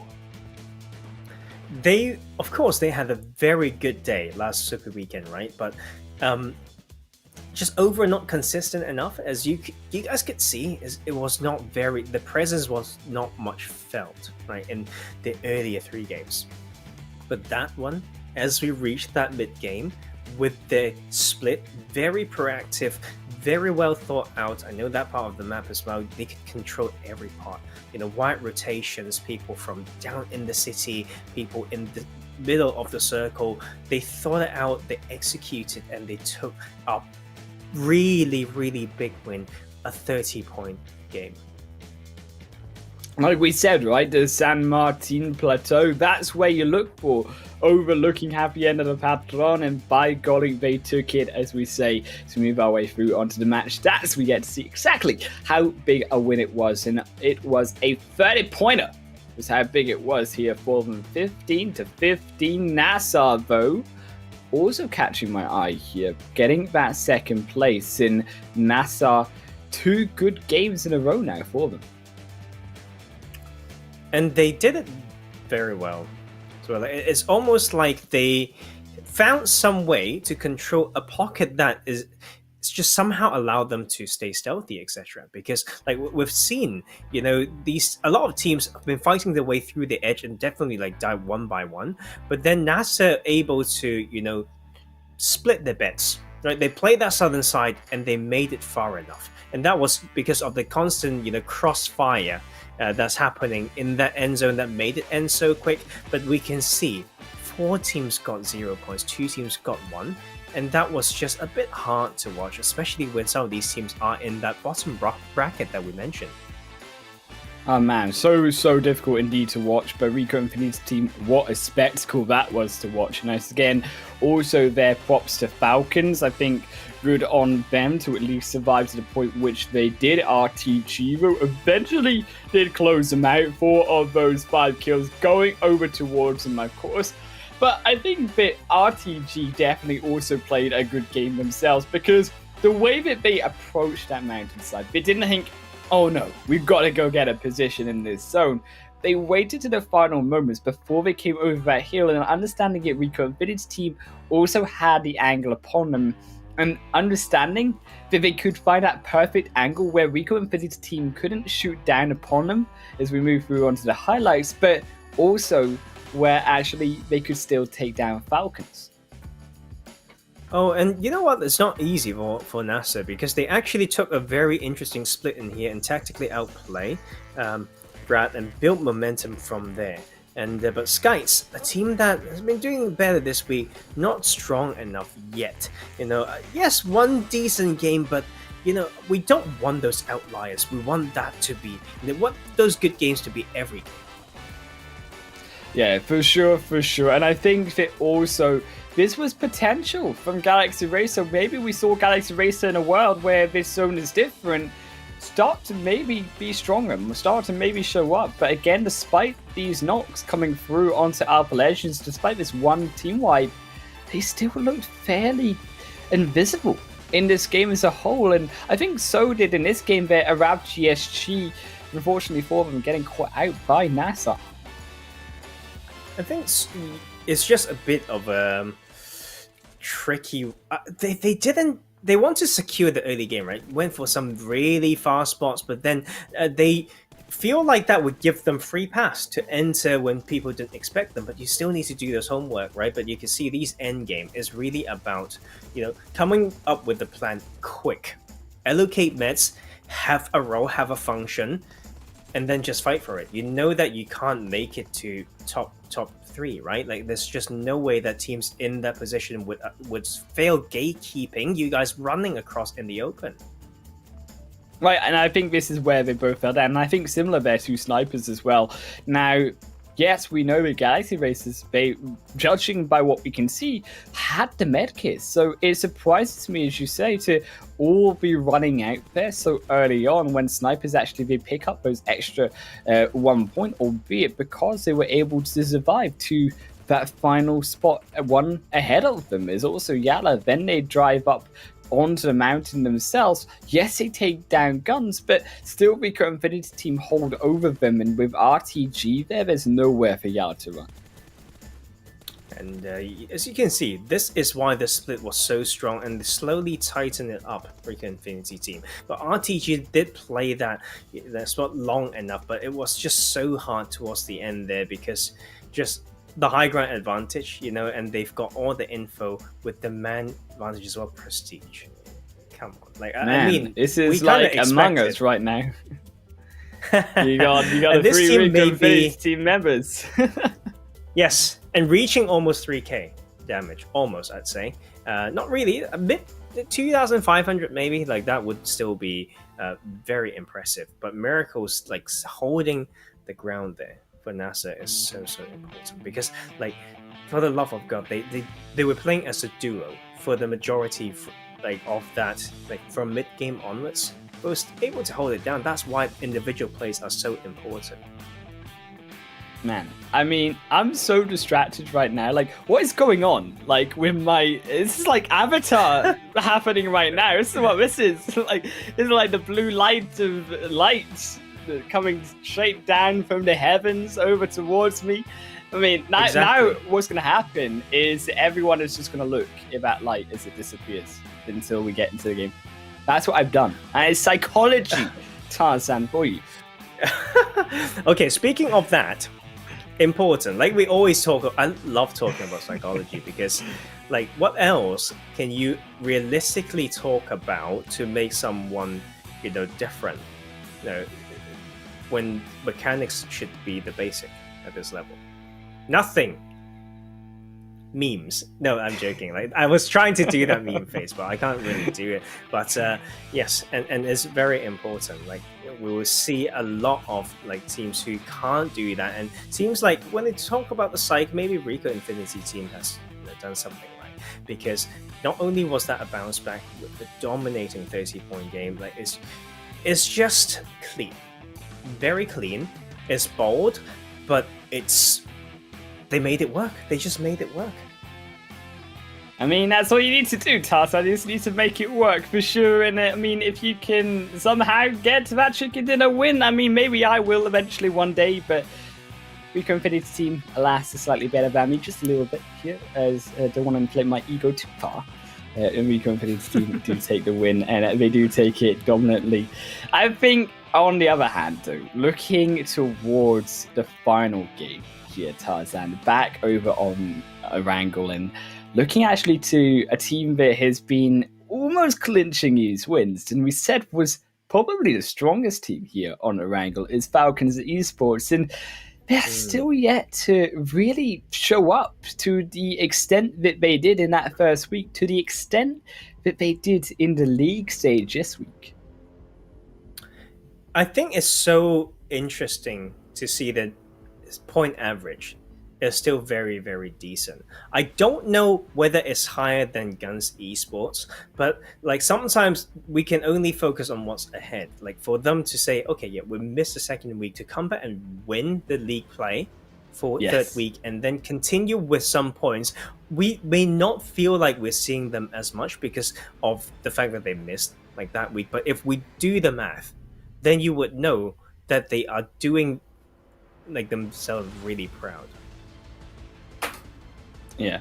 And I think as well, not only proud, but also to the fact that Falcons overall, they're proving is we also question them, their consistency, right? Where you think towards both Miramar games, they got a second position, then they got, I believe it was a fourth position, actually, no, because RTG got third, so a fourth position in that previous game. But also, when you look at Sanhok, they were also doing fairly decent until, well, they weren't. And then also in the first game where they were of course, on Erangel, they almost came out with that chicken dinner as well. And I think that we overall, this has been Falcons almost getting to that win, but not quite in. This is what I just want to see from them. I want to see just the extra little boost as we do move our way through to the overall standings to actually boost themselves back up on this leaderboard, as they still are sat in 7th, and they have a little bit of a mountain to climb if they want to get up past SUDOR and into the rest of these teams heading towards that 300-point mark. Well, one thing that I for sure know is me doing that quick math, and the Falcons is averaging just under 13 points, and that is actually higher than the game average compared to GUNZ Esports. So that is them setting themselves up for something good. And let's not forget, that math is important. Stay in school, kids. It's not just that. But moving over to second page, we've got some interesting situation going on as well. And of course, that second page as well, starting to get a little bit more tight here, and especially with the snipers, they are also needing these extra points. We said that one good game from the snipers would change everything. They had the potential to, they got called out, and unfortunately not a good game for them means they lose out on that potential, but there's still one more game to go. The snipers is so important that they pick up points here to get into day 2, not so far behind the rest, because with even a Rab TSG surviving as long as they can, even also the likes of Galaxy Race are picking up kill points here and there. These are all these teams that, even when we look at Rad, back on Sanhok, picking up those kills as well, edging their way further apart from the snipers the longer they delay the opportunity. It's really hard to predict now, because I feel like Arab GSG is losing a little bit of gas from how they started the day.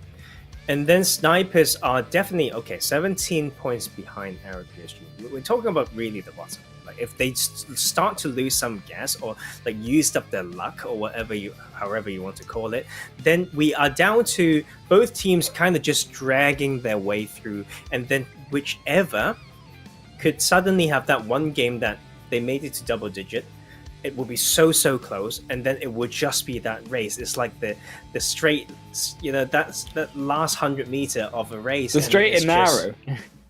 Exactly, and there's more.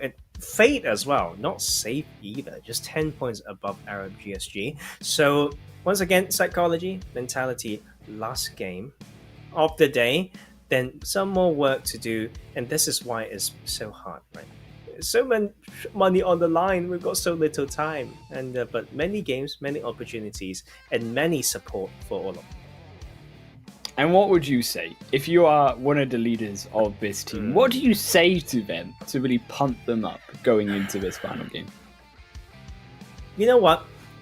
I answered this question quite a few times now, right? Like, I know the understanding of your players is so important, but I would assume, let's say I'm in position to say these things to a team. I would assume that I've done some groundwork with them. I would brought the topic of spirituality into it. Something that's about doing some group meditation type of thing, like box breathing, certain techniques that help to like bring your body and your mind like together so that you are in the space to function well. It's very, very, very important. I know some people think it's just crazy. Why would you do that? But if you go and look at some research, and I do encourage you to research meditation and esports, you'll find some good stuff. But you know what? Let's head over to look at the products after all, which is how they play on the last game on Erangel. The last game of the day, and the last time we get to see the beautiful red of 5 cry face as it will be born to win. Welcome to the exciting match brought to you by Oppo. Get your gamer mode on with a much-loved Renault 5 series, with a much-loved playing path, albeit maybe not so much for those teams like SCYTES who like to end up down on military base. And I think that this does also speak to these teams back in the first game, where they had to question themselves around this northern side. Now the playing path asked them to do this as well. trying to predict right now. You can see Fate heading towards Georgiaport area again. Hotline will be going there. You know what? I feel like these teams should find a way to get some early kills because they know that they are, each other's not so high up, so they may be, shaky. And it's time to, take a piece out of those enemies when they are weak. As we can see, just like GUNZ Esports, come on, like they are doing something so confident, and I love it. It's like Pachinki is ours.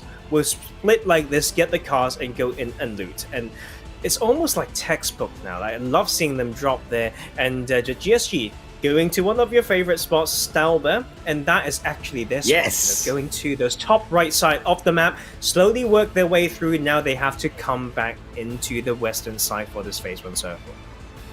I think they have options. So they could either go towards, obviously, the northern side, rotate past them through Georgiaport or through Roshok, and then in towards the central zone, or maybe a more peacefully, they could rotate down along the eastern coastline, then make their way up alongside the south past farm and actually have a little bit more space. Yes, it takes longer, but you actually get into zone more safely, whereas every other bridge on that northern side has at least one team guarding it, which makes it a lot more trickier to enter in and you risk losing players. So I think that GSG, they will probably play this one a little bit for the rotations. There's also Rad do move their way up alongside. I do believe that could be one of Galaxy Racer as well, up beside them over in Yasna Poliana. Yes, it is, as it will be the 2-on-2. Galaxy Racer Max Cash going to be up on his own lonesome, but can they defend? Can the Fragger defend against the two players of Rad?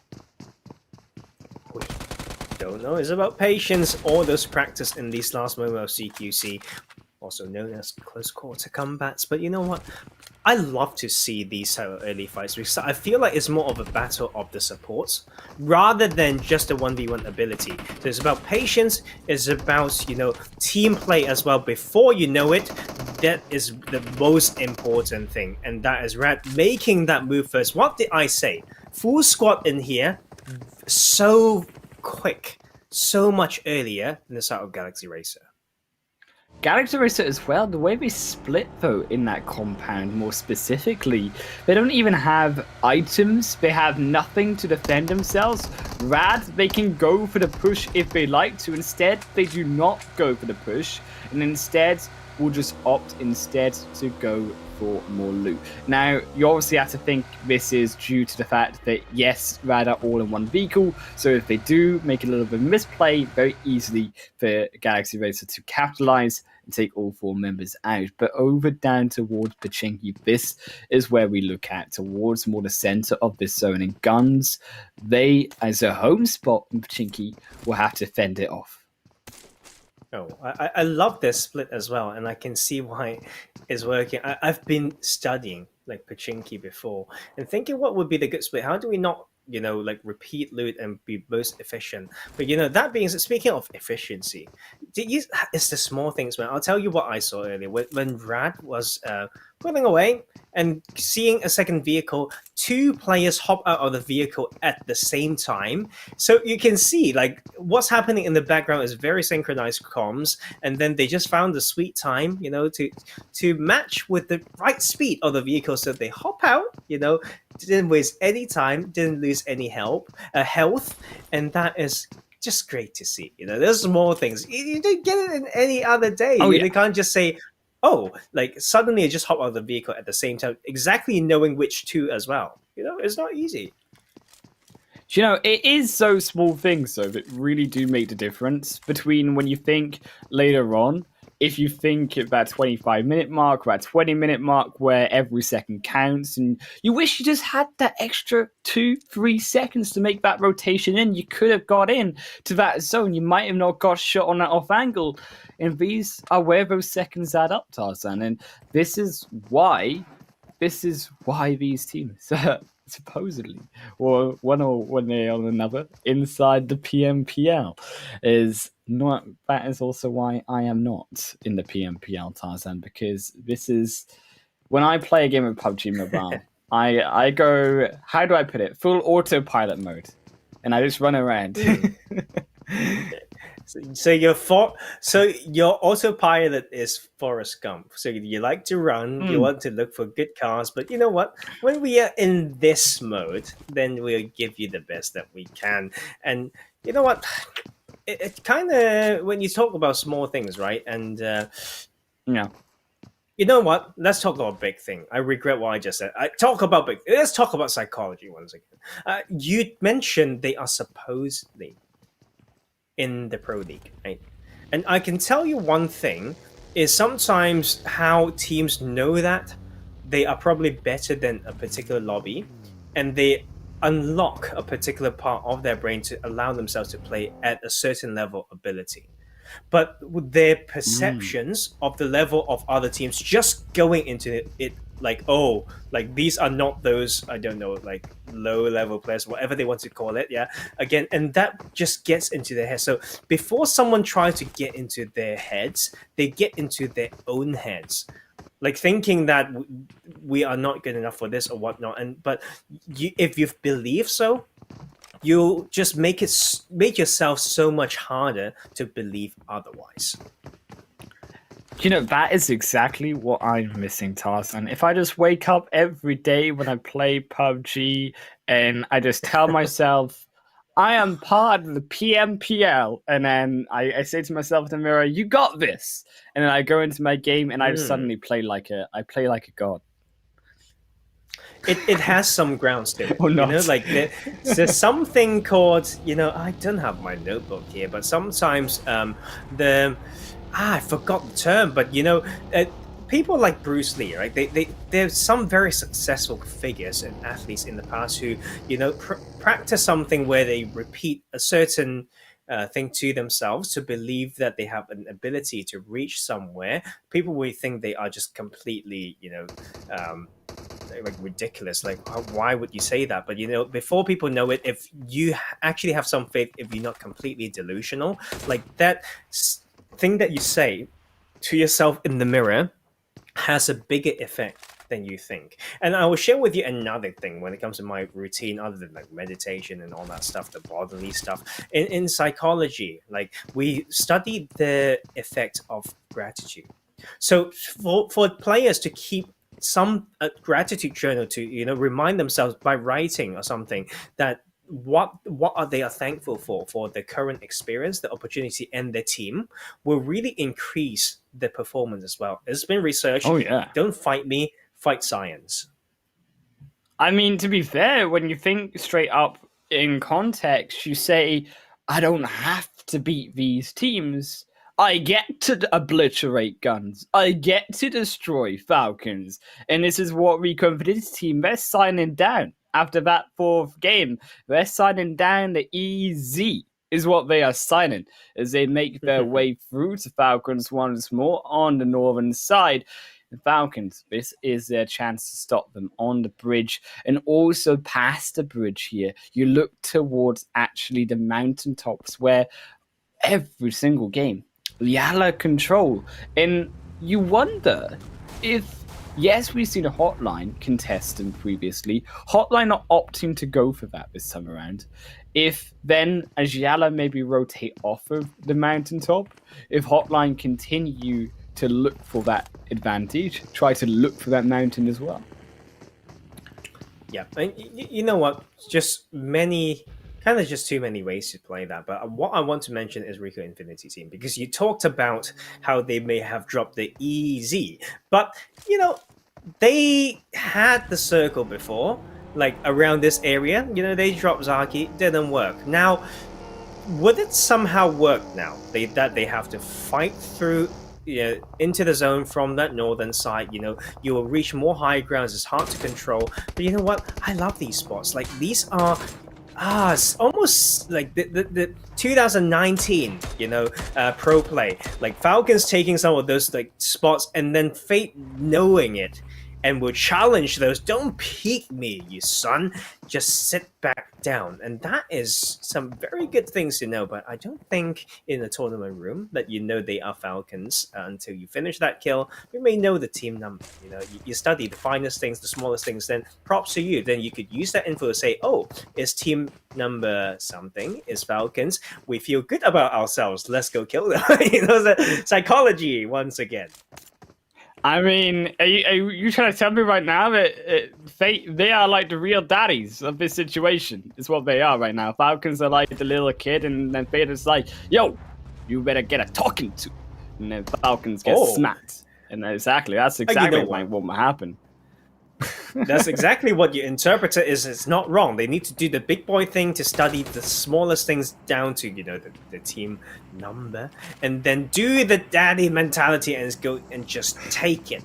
But you know what? There's so many ways to, you know, hold these sort of like positions, and they just need to keep, you know, adjusting the split. Set up in the position well, as you see HOTLINE is in here once again. If they keep getting the circle, guys, this is where I see a team string lies. They need to adjust that split, shift the focus to certain sides. Start anticipating, okay, we've got the circle here. We don't just say we're good here. No.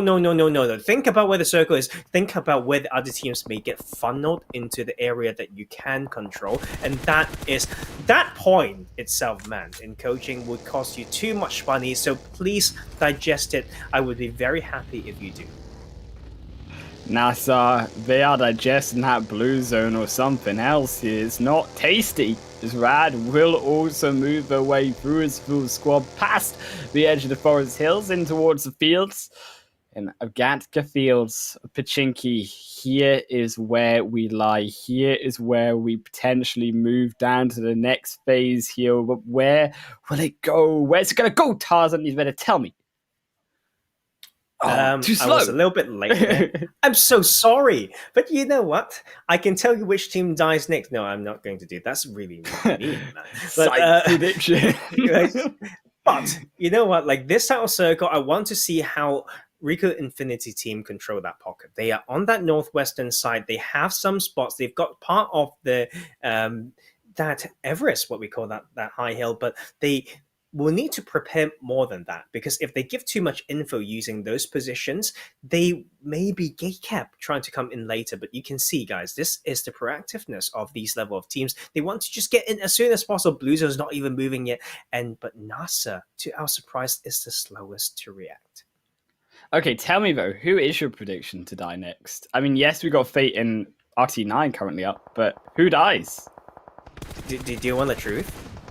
Yeah, the truth squad. Is what's his next? The truth is, I want to make a really good analysis and prediction. Then I realized the minimap was too small for me to work out anything. So I will tell you. I will tell you, but I feel like it's also disrespectful for me to say this is. No, you gotta. It's a big brain place. Is what it is. It's oh god. Place. Okay, RT9. I'll give RT9. I'm just going to say it. Oh, man. I thought about it before they got sprayed, you know, but it's also for stuff like this. How could you? Okay, I will hold that thought. I'm not trying to not get mean, but what are they trying to do? Excuse me. They had a decent spot. They try to rotate through a team towards a more edge position because they want the hard cover. Right, so and they didn't respect their position as well. So it's these things, like even in your driving, I can tell whether it's punishable or not, and that's also definitely RTG making something too scary for themselves. Rad is also doing something similar. I feel like they could go wider, and this is also the reason why they have lost 2 players. They're potentially going to lose all 3. This could be the potential for Rad to fall down, but they have Mania, so they have one solo player off on the extra angle, and what you assume they're trying to do is come together, but this is the bad decision from Rad, because when you try to come together as a 3-1 split, yes, you have the cards, yes, you have the vehicles to make the rotation in, but you're so far across the zone, and this zone is so open, it's so easy for a team to do literally what Fate did, is just burn you down. I think the term here, guys, and learn this term, is they got themselves in an unresettable position. They tried to just cruise through and test their luck, and they will leave themselves, if every bit that they thought about these compounds held by iKURD that they were driving to, you know, the hill that they drove past, are all taken, they will leave themselves in the middle of nowhere. So what they had to do there is not move together, you know that that is the price that they may have to pay, and then really establish another plan instead of all going together, risking the same amount of risk, really. And that's like how they lost so many. But you know, snipers need to show that type of quality as well, because they've been playing slow. It's not easy to scout in. I want to see the good scout from them. They need to find an edge, and they can get info from this high ground if they do their work properly. You know, I'm still waiting for RT9 to go down. Is what I'm waiting for right now. I'm beady eyes on their position and exactly how they rotate in. I mean, if they die first, Tarzan, I'm calling something in your predictions, because also you're pretty darn good at predicting who's going to win when we've still got 8 teams ish alive. So I mean, I'll give that to you. I'll give that to you indeed. But Galaxy Racer, they're in. Which team to die? Which team to die is a very different game, Island Wolf. But I appreciate that. It's very, very different. But I'll tell you why. RT9 may just come into the areas that they got punished before, and they still get punished in a different way from another compound. You can see them going into that pocket where Rat died. I appreciate that they stopped a little bit to scout further, but they don't have to move as this together to do that. Now they have to hold against NASR. They will get an opening knock. That is good for them, but they have to get out of their position as soon as possible. But they at least have found now too. I mean, you said that predictions are a different game, but I see RT9 dropping Tarzan. This ain't good for them. We got 1 player left. NASR have 2. This could be RT9 going down first, as this could be the flush through. Miracle is down. They need to make the revive. Volt trying to find something with surprise, but Batika and Nabo edging their way in as fast as possible. Batika going in hard for this fight. Volt denied away. Now the revive comes through, but has to reset Batika. Too dangerous. Coming through on the multiple angles, trying to find some vision. The grenades also going in. 1 straight onto Batika. This will not take Batika down. 5 seconds till the revive comes through. Makes it an even 2-on-2. Still, nevertheless, NASR 2 players as well. Trying to come in. Batika getting knocked means that they have to make their own revive in as well. The resets. RT9 trying to find something with the grenades. NASR also resetting. Very hard for both these teams. Like, on paper, NASR should go out first just because of how their position is more sandwiched. But it's also like RT9's like risk. Like, if some teams got funneled into the south side by trying to go into the south eastern Gatka compounds, you know, and so that position can be compromised as well. So we're just waiting. I feel so bad to say this, but I'm just kind of waiting to see who will die first. I mean, you were almost in a prediction. It might still be right. There's still 16 teams alive. I mean, don't get me wrong. I love Real Tiger 9. I've given them the props so much in the past. But, I mean, I trust the prediction from Tarzan. It's pretty darn good. But Arab GSG might have to eat your own words. Might have to eat my words, because there they go. Arab GSG eliminated through by RICO. For this team, they will be the first to fall. As NASR come in for even more, but they have lost another player. RT9 looking to prove us both wrong. As Volt comes in through the other side, smoke only going to be being it protects Batika and both Nabo for now, but even that will fade, and surely so do NASR. As that zone, 10 more seconds they have to wait, and it's also angling, waiting for the blue to do the work. There they go, another knock. This should seal the deal. Batika down a 3rd time. Nabo finally to join them, and that will be the knock through for NASR. Well, rewarded for the proactiveness. Like, after all, I want to see these growth for them. They did not choke, although they were in a bad situation, and that matters so much.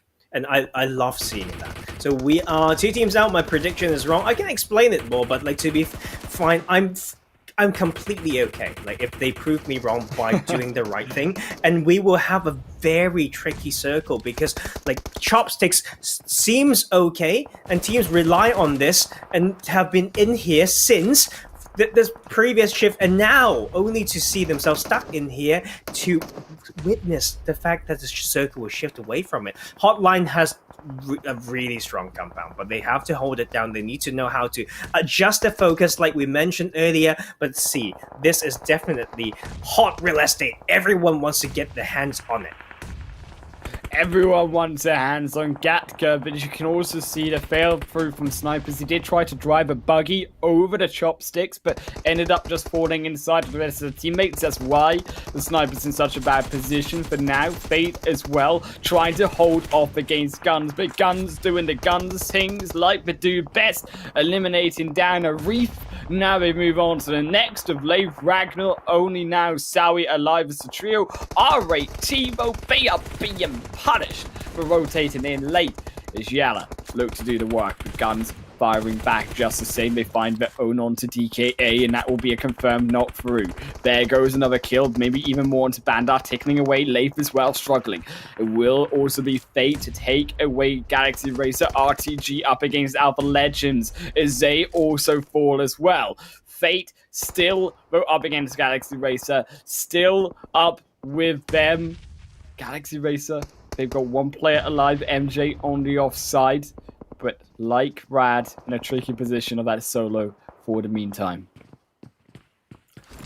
And you know, like this circle, man, like it just keeps going to this compound as well. So we have two side of fight. One, people in the main Gatka compound needing to shift to like the buildings that are still in zone, which is essentially just half of it. But the other side would be people trying to find a spot in the open, as well as catching those who get pushed out of Gatka off guard. So this is a very interesting circle, and we can see action happening everywhere. We're down to 10 teams.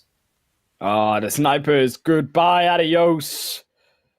And Suarez, as they will be throughout in 11th position. iKURD still looking in their own building to try claim another HOTLINE. Thanos is the only one alive, but Thanos ain't going to be snapping his fingers anytime soon. It's going to be sort of iKURD snapping Thanos' face open with those bullets. As they will be able to find them through. Waran will be the executioner. Waran solo though does survive for now. Galaxy Racer, the solo has also been picked. MJ falls down to surprise. iKURD as well. Gonna lose Aza. HOTLINE striking back with the molly. RT9, although meanwhile surviving inside the grass. RICO Infinity's team not so lucky though. Also fall down. RTG. They're facing off against Rad, but this is the end game. This is how it goes. Tarzan, this is where everyone is so close together. You make a move, you fall down a mile. Is RTG still holding on the edge for now? Rad still the solo alive. RTG still a solo alive. But inside the compound, it is so much more aggressive. I think one thing that will become very interesting is if the circle shifts away from these compounds. Having it been so congested, a lot of these teams may not have the vehicles to use to create their own metal shields and cover in the new circle. So we are just waiting for the gods of PUBG to say how they need to be tested. As you see, Frex holding the sort of GUNZ Esports, like in a very good compound, but they're all quite clumped, and they better be well set up to control all the sides they can. iKURD still holding on to the compound, but as you see, is where this phase 7 will go. Tarzan will summarize exactly who wins, but that's a brilliant snipe through onto YaLLa, sends him to the duo. El Chapo maybe looks to finish this one off, but YaLLa with those shots through do understand now more so where RTG are. They're firing back, but will not find anything for now, but set. It's a second one onto Dar. Not only powerful survives the buggy, the only thing protecting him. YaLLa on the edge of zone. They've been gifted the zone, but it's not enough. YaLLa get knocked down by RTG. GUNZ finish them off. GUNZ still looking to find their own way into zone, some way to defend it, as RTG will slide and snake their way in. Rad still alive. RT9 still alive. RTG, not so much can be said for them. El Chapo will get knocked. 2 players remain for them, but will they end up like YaLLa? Oh, this is huge for GUNZ Esports. They've got the position. They just need to make sure the wide rotation from HOTLINE is choked, and that's exactly what they've done. So many teams need to breach them as well, but they need to pace well as they send Freak to the other side first, and they are still delegating. They're still fragging, but they are slowly falling as well.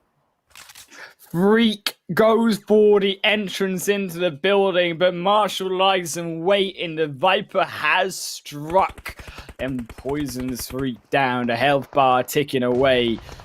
Can they execute what has been started? Still RTG Esports going for the flank round.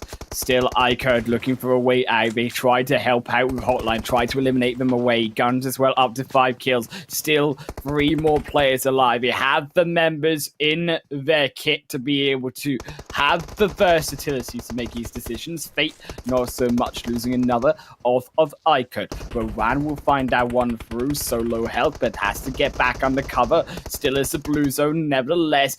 Unrelenting moves behind everyone. HOTLINE now falls down. iKURD up against the blue. The next team possibly to fall. RT9 Volts snaking their way in as well, with Rad to solo off on the angle. Fate fighting up against GUNZ. iKURD looking to fight against them all. 16, 12 players, and they are going to take it. That is iKURD trying to destroy the side of GUNZ right now. Gallagher's trying to take this down, and that is them. I mentioned it. They are in a position to do a lot of things, but they have to make it count. At the price of 2 players that made it to top 4, GUNZ can still take this. Fate, they lose 1. Starwy is down. The woodwork won't protect you. Leif now tries to send a grenade, but gets caught in hand. Hamodi gets knocked out. That's a 1-for-1 trade. Will the revive come through? Yes, it does. But phase 8, you cannot get caught. Maybe you should have played for the position, GUNZ. Maybe you hold in a hope that that building is enough inside the zone, but as you can see, the zone is on the edge. The zone is just outside of that building. They have to move. They have to make a decision. RTG, the control in this game, taking out YaLLa, moving their way into an optimal spot to win this game. Oh, so smart as well, Hamodi. Knowing that, yes, he doesn't have a spot in the zone, but it's better to use a spot from the roof for as long as possible to exert as much dominance first. And that is just experience right there. Yes, it is risky, but it may be worth every bit of info. Information. That is the core word. And Marshall Van Lord through the smokes. They don't need information to take down GUNZ. Now it will be Hamodi looking, but he sprays wide. He misses his opportunity. In RTG, they know exactly now where Hamodi is coming in from. The smoke dissipates. Marshall Senke, the phase 8, phase 9. Marshall goes down, but the zone's just too much. And it will be the side of RTG to take the final chicken dinner. Is that the case? Because I feel like, okay, from my perspective, when GUNZ kit not one of RTG, then GUNZ Hamodi died, but RTG also died. So maybe Rad Esports have taken it from the side. Rad as well. It may be Rad Esports, because everyone we saw on the screen died, and the only one that's remaining was Rad. Wow, that is huge. If that's that's huge. The case, because they played basically a solo game. It's a solo play. We saw them, the first team who lost 3 players. It was that solo that got them $1,000. Well, okay. Throw that pen. It's good. From this my own day, pen. it's been just from that. Brilliant. That is woo good. Oh man, what a day! What a day it has been. But before we break it down one more time of all the games today, we will hop through to a very, very quick break, and then we will see you guys on the flip side to end it off.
Welcome everyone back to the closing moments of the PUBG Mobile Pro League Arabia 2021 spring season, where we've closed out the first day of the final Super Weekend, and it was a banger, to say the least, where we just saw what was Brad take the chicken dinner as they snaked their way to the $1,000.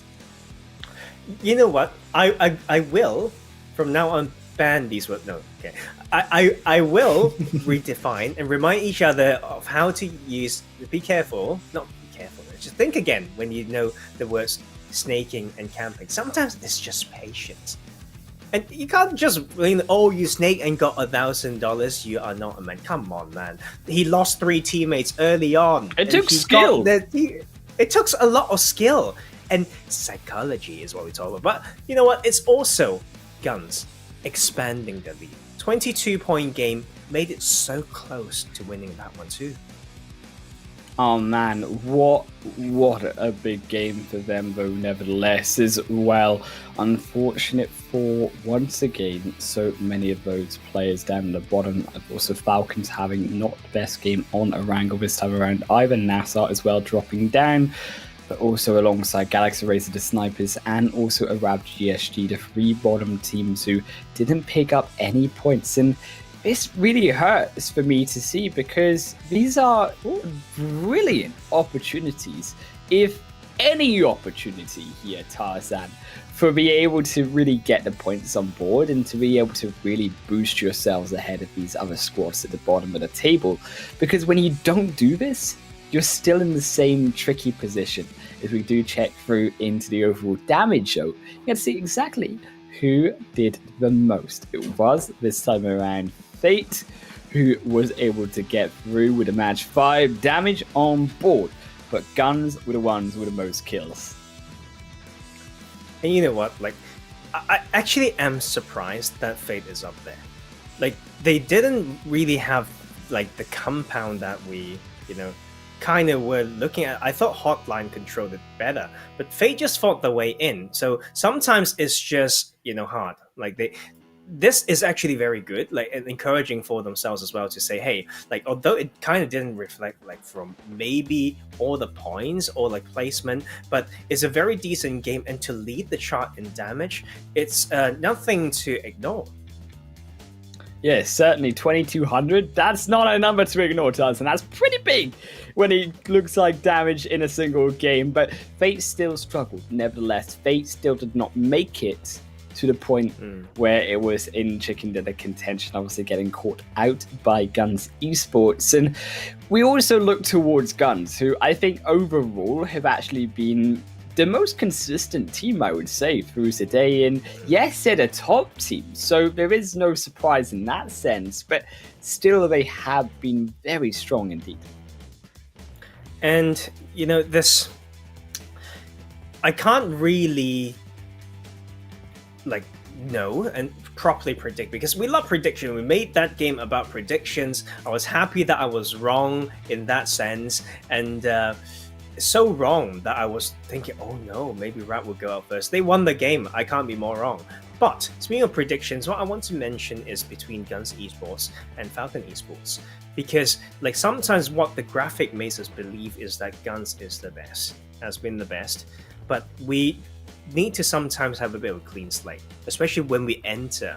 Like, we've got 2 more days. Yes, 2 more days of Super Weekend will generate, you know, those top 16 teams, but then they start from 0. So for Falcons to have more average points than GUNZ is pretty impressive. But this game, we have to celebrate once again the dominance of GUNZ Esports. I mean, to be able to make it through to the second place, it was literally so close on them to be able to get to that chicken dinner, but just quite not there. Pipped at the post by also Rad by RTG, and it all came down to unfortunately not being able to find the right angle, but nevertheless it was always Q1 to say the least. And I think also when you look at the previous games, you also have to count not just GUNZ, but I think also at the start don't forget actually what was a good showing from Arab GSG to bring him out of the bottom 3. And then also, I think, from Real Tiger 9, who in the first game almost took that chicken dinner, but it was Arab GSG who stole it away. And I think these two teams, they have shown, I think, more so than the rest of these bottom place teams, the potential. And that's why I'm excited for those two teams specifically now moving into tomorrow to see what they can really bring. Yes, Arab GSG really have to hold down and digest it properly, though. If they've been slowly going up, and then it's fine as long as you can draw that curve. But now that they have felt the high of winning a game and ending today with 2 games, like 2 points in total, oh, that changes things a lot. Like to have felt that, then dip back down. Sometimes you feel that drop so much that it has a bigger effect than you wish, but I want to choose to believe, you know, in people showing better, improving, and I hope GSG would know that it's definitely the probably the best day, compared to all the days before, because they've got decent games, they've got some money, they are on board, right? So let's go, and then we will see some more in the coming 2 days.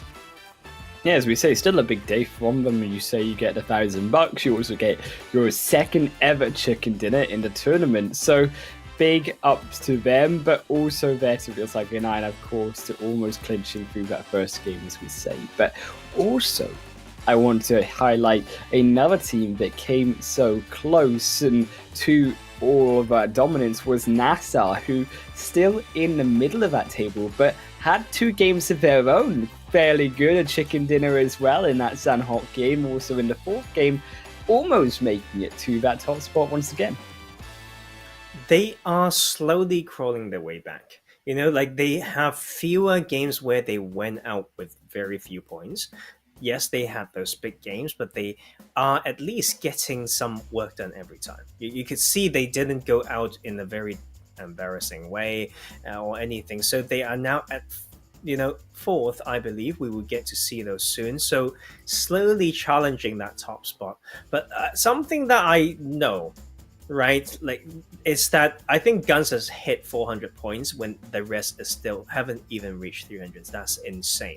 But let's go to do a little bit of recap of the day, to look at the winners that we had. And I would just let Island Wolf to do this because it's pretty spicy. I just didn't expect this. Oh yeah, for the fact that Arab GSG there to take the first game, GUNZ grabbing the second, then NASR, then RICO Infinity team back on the second Miramar match, and Rad to close us off at the end. But RICO Infinity team, that damage by golly, 15 kills alongside them, and also NASR almost with their own 15 kill game, 14 kills, 15 knocks in total, and these are big stats coming through from these teams, and not necessarily the teams that we would expect them to come through. And I think we also got to see, which was very exciting, the hint of RICO Infinity team where they were in form heading through into some of their previous days in the Super Weekend, like we saw in the 3rd day last week. I feel like they just made me want to play Miramar. I think that would just be my split. I'll do the same split from phase 1. Honestly, that is why this level of play is fun to watch as well. You also get to learn some, and it's easy to see, but if you get to see yourself play from a spectator mode, you are probably a bigger noob than you think, and that is what I tell myself, and I need to stop being so mean. But anyway, that was a great showing of the day. We're filled with storylines, and the excitement. And before we go off or anything, let's have a little bit more appreciation time for some of these players who performed well today. The top players of the day, MVPs, no surprise to see Chaos, but also their vote for Real Tiger 9 with their own good game. Demar never alone for Falcons, but joined up by Hamodi.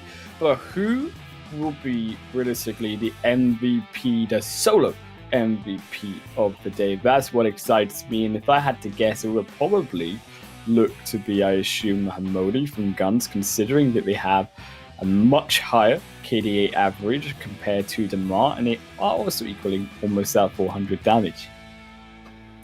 Yeah, it's hard to predict, man. Those are not quick maths. I don't do that. That's equation. You use your computer, but you use calculators. Nice. Stuff. Yeah, it's just can't do it no more. Nope. Does not compute. Tarzan has broken. Hey, you know what? If you give me the equation, then I would do it. But I feel like with all those considered, I've actually completely forgotten all the info. I can't have no days as it were. But we could see actually all those players clutching in certain moments. It's this, and you could see it's a small thing. It's almost like they did one thing. They did a thing that is what 95% of the other people won't do in that moment, that made them who they are. In the certain moments, who would go for that, or who would go for that move? Who would wait that long? Who would come in that angle? Who would still open fire with that amount of HP? Just today, go back to those names. You can scroll back in the screen on the stream, and you could see they have all those abilities. So salute to these players, and we'll get to see that overall leaderboard.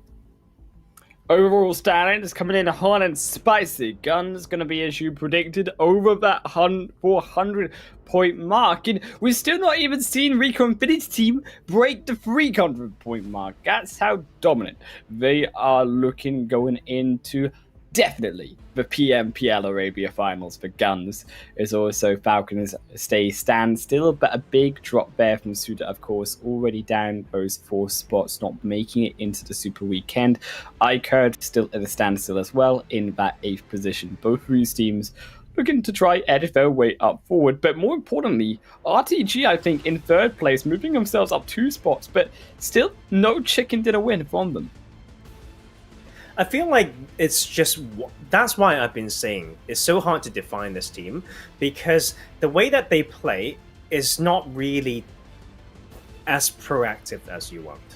Like you can see as well, like on that top like leaderboard, this first page, their kill points are not like that high compared to some of these teams, like for the amount of points that they get. And they do something, but I feel like it's just one particular thing, end game pressure, that really gets to them. Man, I think that is quite true, and I think in also the sense of iKURD, they're equally not being able to pick up a chicken dinner. These two teams, the only ones not able to pick up any, but also surprisingly, I think when you talk about endgame pressure, the likes of even teams like Rad, who have picked up now a total of 3 chicken dinners, but still barely averaging when you think about, 45 points worth of placement points out of these chicken dinners. They've had now 2 different Super Weekends, and only then another total of 23 points comes out from all now what has been 20 of those other games. And it's a bit crazy if you just look at the amount of placement points they've gotten in those 3 games and look at the average placement point from the rest of the game. It's actually atrocious. So we need to dissect further as to see what's happening to that team. But Sniper's still got some points to chase, man. And it's not just the fact that they can surpass Flare Loyalty. That's the basic they're not playing. You've got to chase another team so that you can make it the finals. Like, with the disqualification here and there, with this current situation of these teams at the bottom, it makes it easier for the Snipers. But I don't know why it still looks so hard. Maybe it's because of the way that they play, and I really hope they come in for a really good change tomorrow. Yeah, I think Snipers really have to bring out something special in these final 10 games over tomorrow and also there on Saturday. But of course, it is about how Arab GSG, how Rad, how also Galaxy Racer and Fate, these other 4 teams, can be able to keep their lead and stop the Snipers from edging out one of those teams. It's still full of possibilities, and that is the nice thing or scary thing about this game. 2 more days to go, 10 matches, same time, right? In the coming 2 days, same teams, same 16 teams, and they need to know that, these teams, so they do their homework. But different casters. For one day, we'll be back on that last day of Super Weekend, but do come back to join DK and Spancargo for that. And before we go, I shouldn't say last words, is weird. What do you want to talk about as we just, savor these last moments through this as we crazy analyze? Day? I mean, okay, if we analyze something, who has been your favorite team to watch through today? Who has been like the team that impresses you the most? You're making it hard for someone who's so strict. But I would say,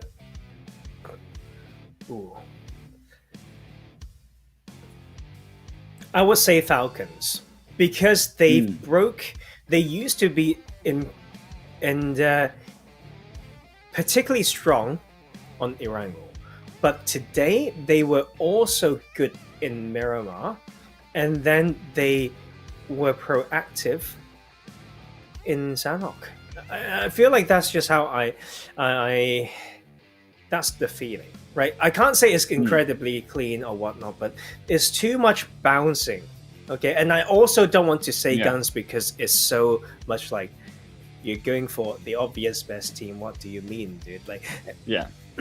and so I would say Falcons because there are so many times that they dedicated. They know the limits of the spot that they take. They have high end game numbers, so they survive well. And so yeah, I may have to just give it to them. See, for me, I would actually say RTG are probably the most impressive for me. Now, Spicy. again, RTG are a team that haven't been super spicy. Yes, we saw them in the last game get to that second position, but overall, when you look at the standings, they've still bumped themselves up. They still improved. They've knocked down RICO Infinity Team from that third position. They're now increasing their lead. So actually, it's very exciting to see, I think, what they can bring to the table and what they can actually do, because should I say with RICO Infinity Team now above them, it actually adds in a lot more interesting scenarios of all of these teams so up in the top of the table so close together, and if RTG can just edge them out just that little bit more. And that was such a hard question, man, because like in all honesty, guys, this is also how you should learn the game and your own game. Sometimes the things that are very small and very key are not happening on the screen, right? So it maybe on the kill feed is the last time that you look at the minimap, then predict something that may happen on the kill feed or something. So when you get to, you know, unlearn what you thought you've learned from a VOD, you can always go back and look at like new things. And of course, we want that to be time efficient, but that is also the very important, you know, attitude when it comes to learning like a lot of things. And that is, you know, although I mean and all that, like that's also coming from, you know, like me having done that process many times and going back, you know, to like being very strict like on myself as well. So we all learn. So that's very important. So we all learn, and then they still have more learning to do until tomorrow. And I believe we are almost like ready to go, Hannah. Oh yeah, we are. We're ready to close off. Thank you, of course, everyone for watching the PUBG Mobile Pro League Arabia. This has been a brilliant start to our final Super Weekend, but tomorrow we will be joined by DKZA and, of course, Bang Cargo to give you all the action at the same time, same place. We wish you all a good night and leave you with a daily recap.